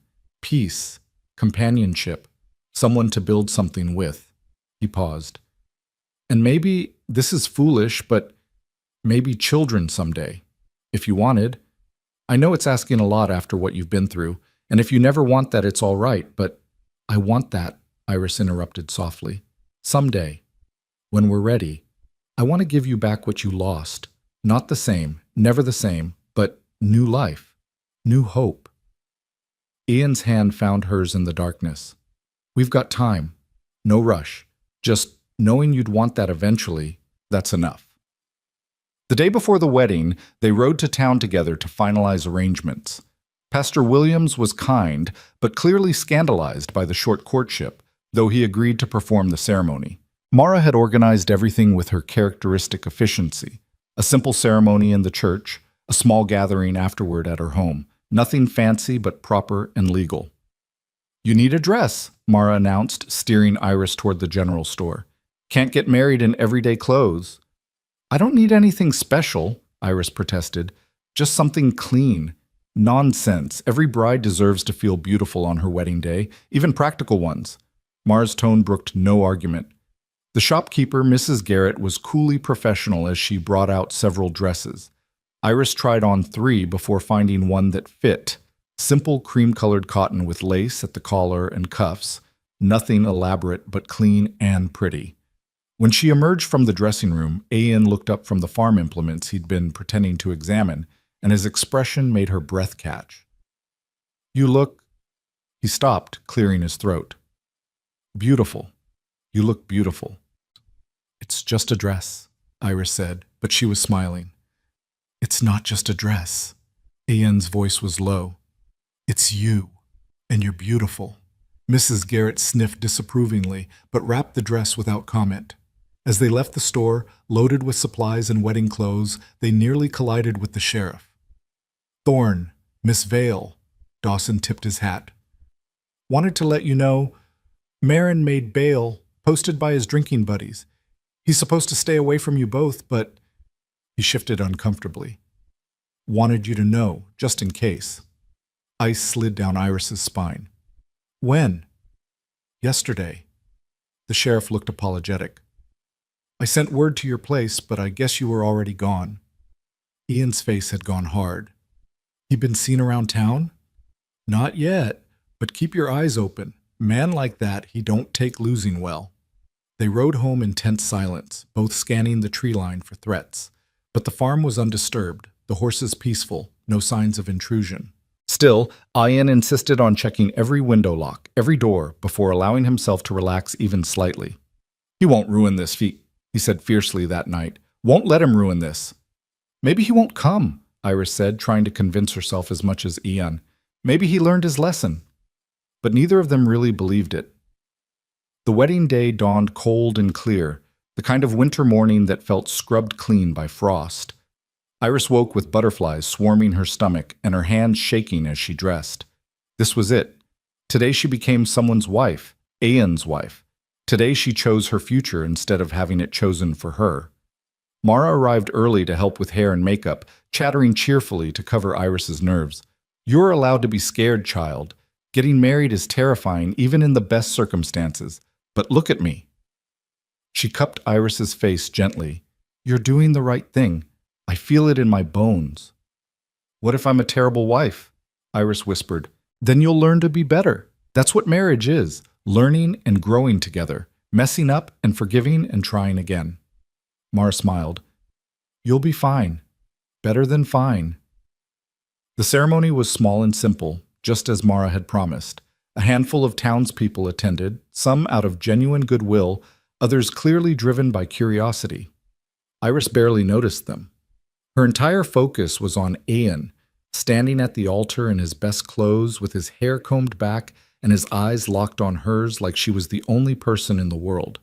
Pastor Williams read from Scripture, talked about love and commitment and the sanctity of marriage. Iris heard maybe half of it, too focused on Ian's hands holding hers, on the promise in his eyes, on the enormous leap of faith they were both taking. Do you, Ian Thorne, take this woman to be your lawfully wedded wife? I do. No hesitation, no doubt. And do you, Iris Vale, take this man to be your lawfully wedded husband? I do. Her voice was stronger than she expected. Then by the power vested in me, I pronounce you husband and wife. You may kiss your bride. Ian leaned down, and his kiss was gentle and reverent and full of promises. Around them, people applauded politely. But Iris was only aware of him, of solid, certain, wonderful him, and the knowledge that she was safe now. Protected. Chosen. Wanted. They were married. The gathering at Mara's afterward was warm and surprisingly joyful. Someone had brought a fiddle, and there was dancing and food and laughter. Iris found herself passed from partner to partner, dancing until she was breathless and dizzy. But she kept finding her way back to Ian, drawn like a compass to north. Happy? He asked during a quiet moment, both of them catching their breath on the edge of the celebration. Terrified, Iris admitted. But yes, happy too. Me too. Ian kissed her forehead. Ready to go home, Mrs. Thorne? Mrs. Thorne. The name settled over her like a warm cloak. Ready. They rode home through the afternoon light, and if Iris pressed closer against Ian's back than strictly necessary, neither of them mentioned it. The farm looked peaceful as they crested the rise. Their farm now, their home, their future spread out before them in snow and possibilities. That night, after awkward and tender and ultimately beautiful discovery of each other, after nervous laughter and whispered confessions and the profound intimacy of choosing vulnerability, Iris lay wrapped in Ian's arms and thought about how far she'd come. From worthless burden to cherished wife. From property to partner. From surviving to living. "I love you," she whispered into the darkness, the first time she'd said it aloud. Ian's arms tightened around her. "I love you too. God help me, I do." Outside, snow began to fall again, covering the world in clean white silence. And in their small cabin on the Montana frontier, two broken people held each other and slept, healing and whole in home. The first weeks of marriage unfolded like pages in a book Iris had never dared to read before, each day revealing new chapters of intimacy and partnership she hadn't known were possible. She woke each morning to Ian's warmth beside her, to the novelty of shared space and shared breath, to the profound comfort of not being alone. Some mornings he was already awake, watching her with an expression so tender it made her chest ache. Other mornings she'd wake first and study his sleeping face, memorizing the lines around his eyes, the gray threading his hair, the vulnerability that only showed when his defenses were down. "Stop staring," he mumbled one morning without opening his eyes, a smile tugging at his mouth. "Can't help it," Iris replied, tracing a finger along his jaw. "You're mine now. I'm allowed to stare." "Yours," Ian repeated, opening his eyes. "Yeah, I am." He pulled her closer, kissing her forehead. "Still getting used to that, in a good way." They fell into new rhythms, building on the foundation they'd already established, but deepening it with the intimacy of marriage. Iris learned that Ian talked in his sleep sometimes, fragments of conversations with ghosts, learned that he was gentler than his rough exterior suggested, that he sang old working songs while doing chores, that he had a dry sense of humor that emerged when he felt safe. Ian learned that Iris was fiercely stubborn about small things, that she hoarded pretty rocks and feathers like treasures, that she had nightmares sometimes and needed to be held without questions until they passed. "Tell me something you've never told anyone," Iris said one evening as they worked together on supper, her kneading bread while he peeled potatoes. Ian was quiet for a moment. "Sometimes I talk to them, Sarah and Eli, when I'm out working. Tell them about my day, about what's growing, about—" He paused. "About you. Think they'd like you. Think they'd be glad I'm not alone anymore." "I talk to my parents too," Iris admitted. "Tell them I'm safe now, that I found someone good." She shaped the dough with flour-dusted hands. "Think they hear us? The people we've lost?" "I don't know." Ian set down the knife, coming to stand behind her, resting his chin on top of her head. "But I hope so. Hope they know we're still here, still trying." These moments of quiet honesty stitched them together more firmly than any vow. They were learning each other's scars, the topography of old wounds, and how to navigate around them without causing fresh pain. It wasn't always easy. Some days grief ambushed Ian, and he'd go silent and distant, working himself to exhaustion rather than feel. Other days, Iris would flinch at a raised voice or sudden movement, her body remembering her uncle's cruelty before her mind caught up. But they learned to recognize the signs, to offer space or comfort as needed, to forgive the rough edges that healing left behind. Winter deepened, and with it came a peace Iris had never known. The farm was snowed in for days at a time, cutting them off from town and the world beyond their small valley. It should have felt claustrophobic, but instead it felt like sanctuary. Just the two of them, and the horses, and the infinite white silence of Montana winter. Ian taught her to read in the evenings, patient and encouraging as she stumbled through words that had once seemed impenetrable. She taught him the songs her mother had sung, and slowly, haltingly, he began to sing them with her. "You have a good voice," Iris said one night, surprised. "Why don't you sing more?" "Haven't had reason to in a long time." Ian's smile was small but real. "Forgot I knew how." They made plans for spring, the new barn they'd build, the garden they'd plant, maybe chickens and goats like Ian had mentioned. It felt impossibly luxurious, planning a future, daring to believe they'd have one. But peace, Iris was learning, was a fragile thing. It happened on a gray afternoon in late February, when the snow had melted enough to make the roads passable, but winter still held the land in its grip. Iris was alone in the cabin, Ian having ridden to check the far fence line, when she heard horses approaching. Her heart kicked into her throat, but she forced herself to the window, hoping it was just Mara or a neighbor. It wasn't. 3 men on horseback, and even from a distance, even though she couldn't see his face clearly, Iris knew. Uncle Clyde. He'd come back. Terror flooded her system, but beneath it was something else. Anger. Fierce, burning anger that this man wouldn't leave her alone, wouldn't let her have this one good thing, wouldn't accept that she was free. She grabbed Ian's rifle from above the door, hands shaking as she checked that it was loaded the way he'd taught her. Then she positioned herself by the window, heart hammering as the men approached. They stopped 20 yards from the cabin. Clyde dismounted, swaying slightly, drunk, probably, which made him more dangerous. The other 2 men stayed mounted, hired guns by the look of them, harder and more professional than the ones from before. "Iris!" Clyde's shout was slurred and angry. "I know you're in there, girl. Come out here!" She didn't answer, didn't move, just kept the rifle trained on him through the window. "Don't be stupid. That marriage ain't legal. You're still my property, still my ward. I got rights." "You have no rights," Iris shouted back, proud that her voice came out strong despite her fear. "I'm a married woman now. You have no claim on me." "That piece of paper don't mean nothing. You're coming with me, one way or another." Clyde started toward the cabin. Iris fired a warning shot, the bullet kicking up snow 5 feet in front of him. The recoil nearly knocked her over, but she held steady. "Stop! Come any closer, and the next one goes through you." Clyde froze, then laughed, ugly and mean. "You ain't got the nerve, girl. You never did. Too soft, too scared. That's why you needed me, needed someone to keep you in line." "I never needed you." Iris's hands were steady now, rage burning away fear.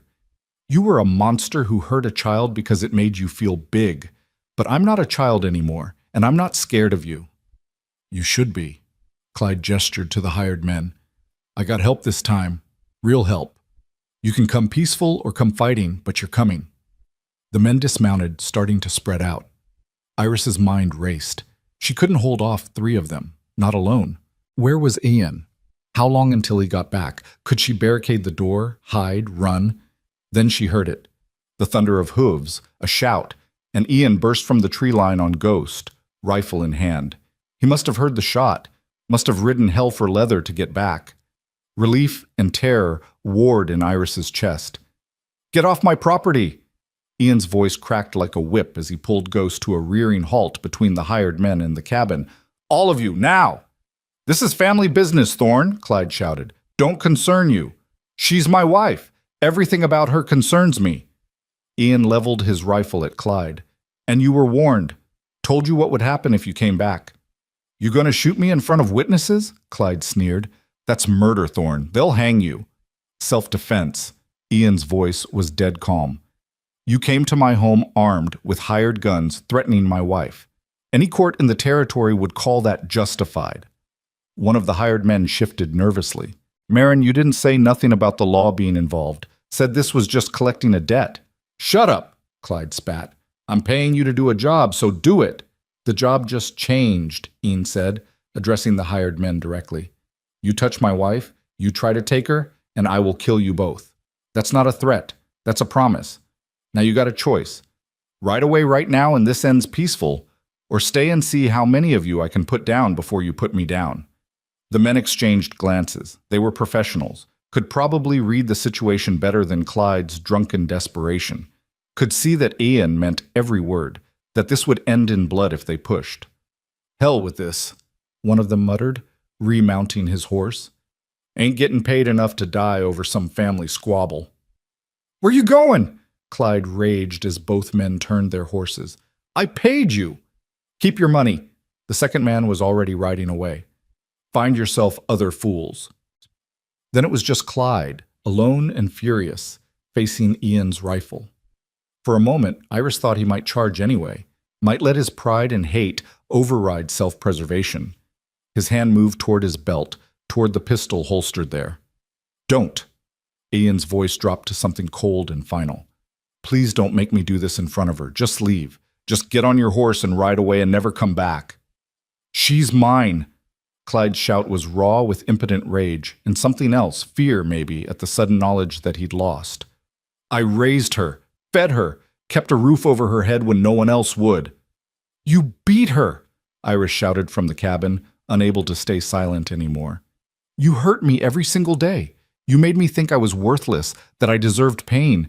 But I didn't. I never did. Her voice broke. And I'm done. I'm done being scared of you, done letting you take up space in my head.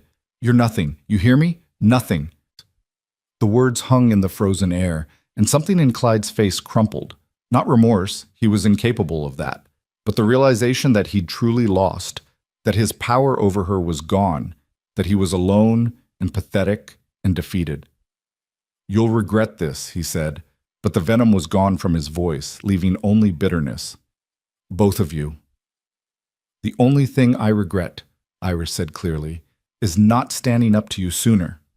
Clyde stood there a moment longer, swaying in the snow, a broken man who'd never been whole. Then he turned and stumbled toward his horse, mounting with difficulty. He looked back once, and in his eyes was nothing but empty hate. If you ever come back here, Ian called after him. If I ever see you near my wife again, I won't give you another chance. You understand me? Clyde didn't answer, just spurred his horse and rode away, disappearing into the gray afternoon like a bad dream fading with morning light. The silence that followed felt enormous.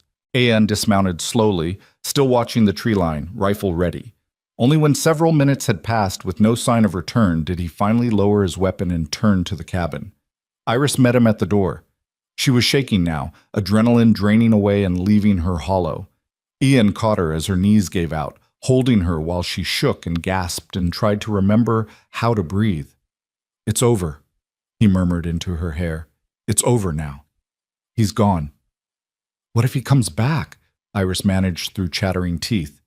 He won't. Ian's voice was certain. You saw him. He knows he lost. Men like him, they need to feel powerful. Today he learned he's not. That's the kind of lesson that sticks. When I saw him, I thought I'd freeze, thought I'd be that scared girl again. Iris pulled back to look at Ian's face. But I wasn't. I was angry. You were magnificent. Ian cupped her face gently. Stood your ground, held him off until I could get here. That took courage. I was terrified.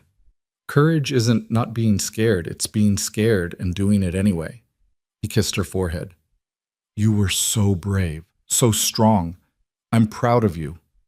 The words hit something deep inside Iris, some place that had been waiting her entire life to hear them. She burst into tears, not sad tears, but releasing tears, letting go of fear and pain and the weight of carrying her uncle's cruelty. Ian held her through it, steady and solid, until the storm passed and she was wrung out but lighter. That evening, they sat by the fire, Iris wrapped in a blanket with Ian's arm around her.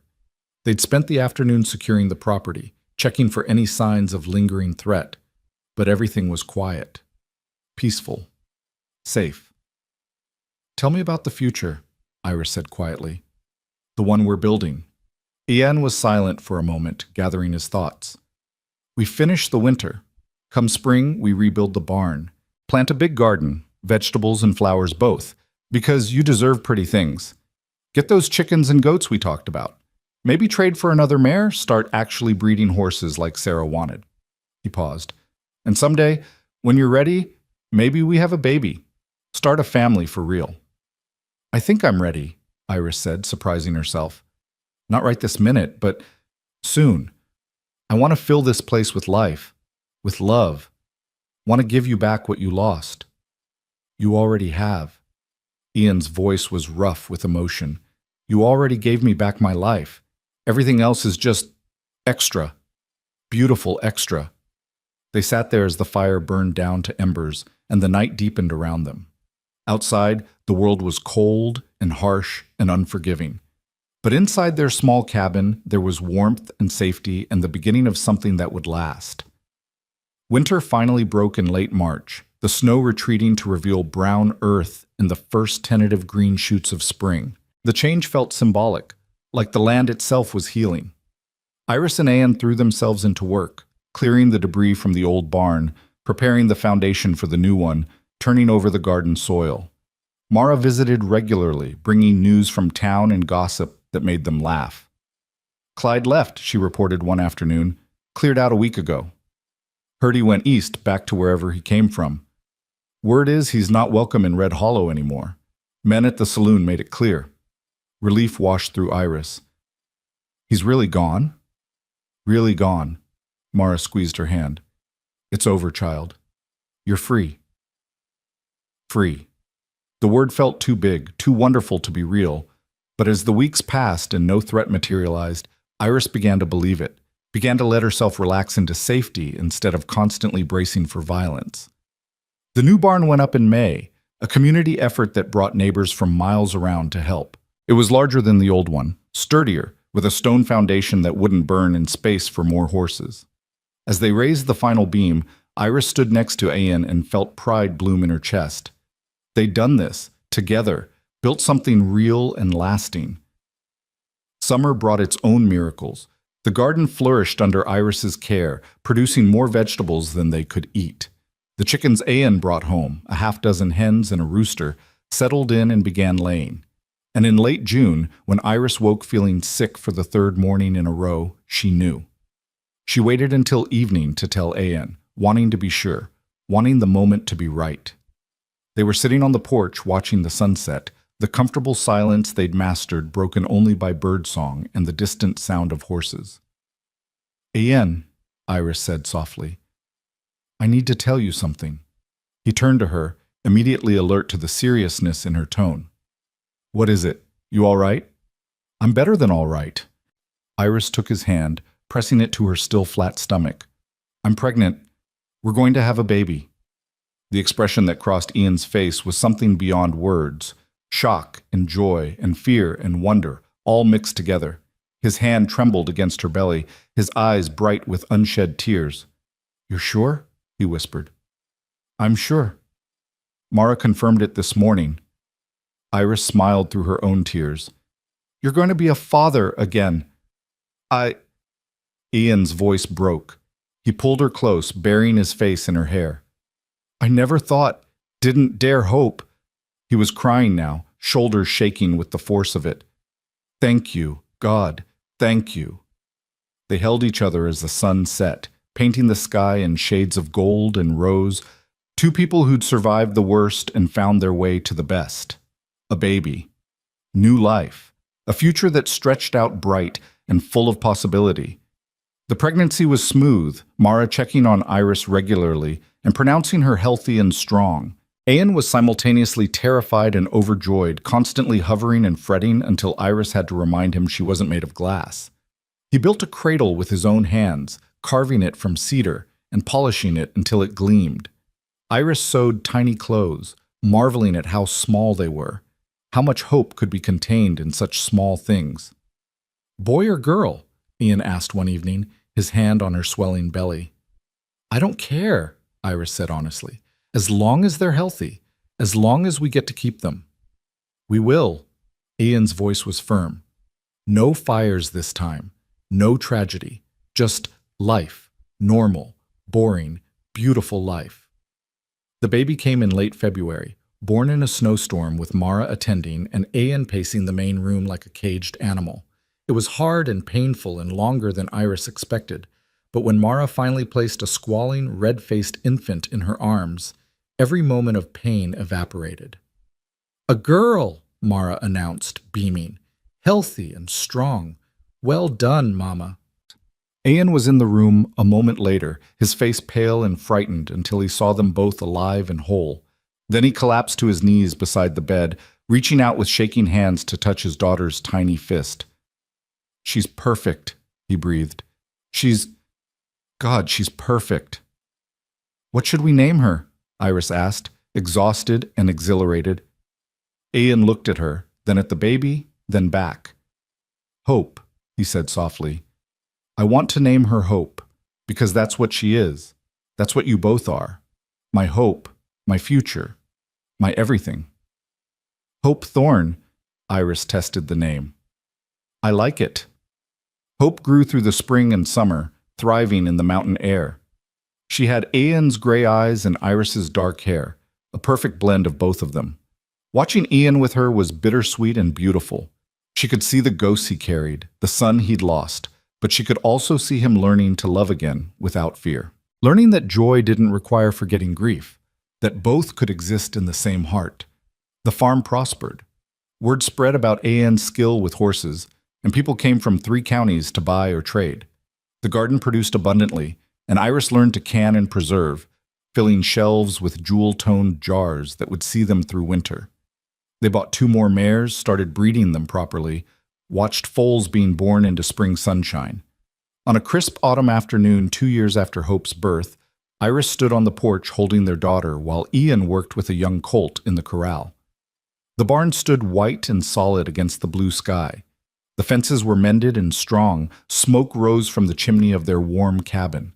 Everything they'd built, everything they'd survived, had led to this moment. "Mama, look!" Hope pointed at her father, giggling as the colt nuzzled his shoulder. "Dada and horse." "I see, sweetheart." Iris kissed the top of her head, breathing in the smell of soap and sunshine that clung to her daughter. Ian finished with the colt and walked over, climbing the porch steps to wrap his arms around both of them. "What are my girls doing?"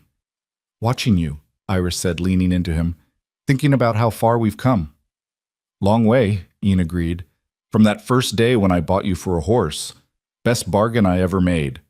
Iris laughed, the sound bright and free. "You always say that." "Because it's true." Ian turned her face toward his expression serious. "You saved me, Iris. You know that, right?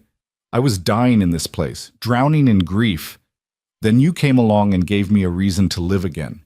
Gave me this—" He gestured at their home, their life. "Gave me everything." "We saved each other," Iris corrected. "That's how it works." Hope squirmed, wanting down, and they released her to toddle after a butterfly. They watched her play, the evening sun turning her hair to bronze, her laughter floating on the mountain breeze. "Think we'll have more?" Ian asked quietly. "More children?" "Maybe," Iris smiled up at him. "Would you want that?" "With you? Yeah. I want everything with you." He kissed her, soft and lingering. "You're my home, Iris Thorne, my heart, my hope." "And you're mine," Iris replied. "You're my gold." They stood there wrapped in each other as the sun set over the Montana mountains, painting the world in shades of amber and rose. The shadows of the past were still there. They always would be, grief and trauma leaving marks that never fully faded. But the present was bright, and the future was theirs, built on love and survival, and the stubborn determination of 2 broken people who'd chosen to heal together. From cruelty had come kindness. From transaction had come love. From despair had come hope, literal hope, running through the grass with her father's eyes and her mother's laugh, proof that beauty could grow from ashes. Iris had been sold for a horse at 19, treated like property, like something disposable. But Ian had seen her worth when she'd forgotten it herself, had treated her like gold when the world had taught her she was nothing.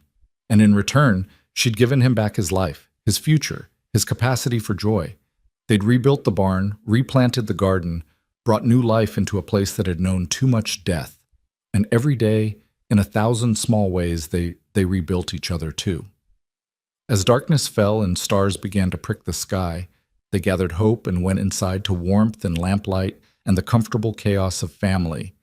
Tomorrow would bring work and challenges and the endless demands of farm life. But tonight there was peace and love and the knowledge that they were exactly where they belonged, together, home, whole. The story that had started with a cruel bargain ended with abundance. And if sometimes Iris woke at night and reached for Ian just to confirm he was real, that this life was real, he always reached back, always held her close, always whispered that she was safe, was loved, was home. And she was. Finally, completely, she was.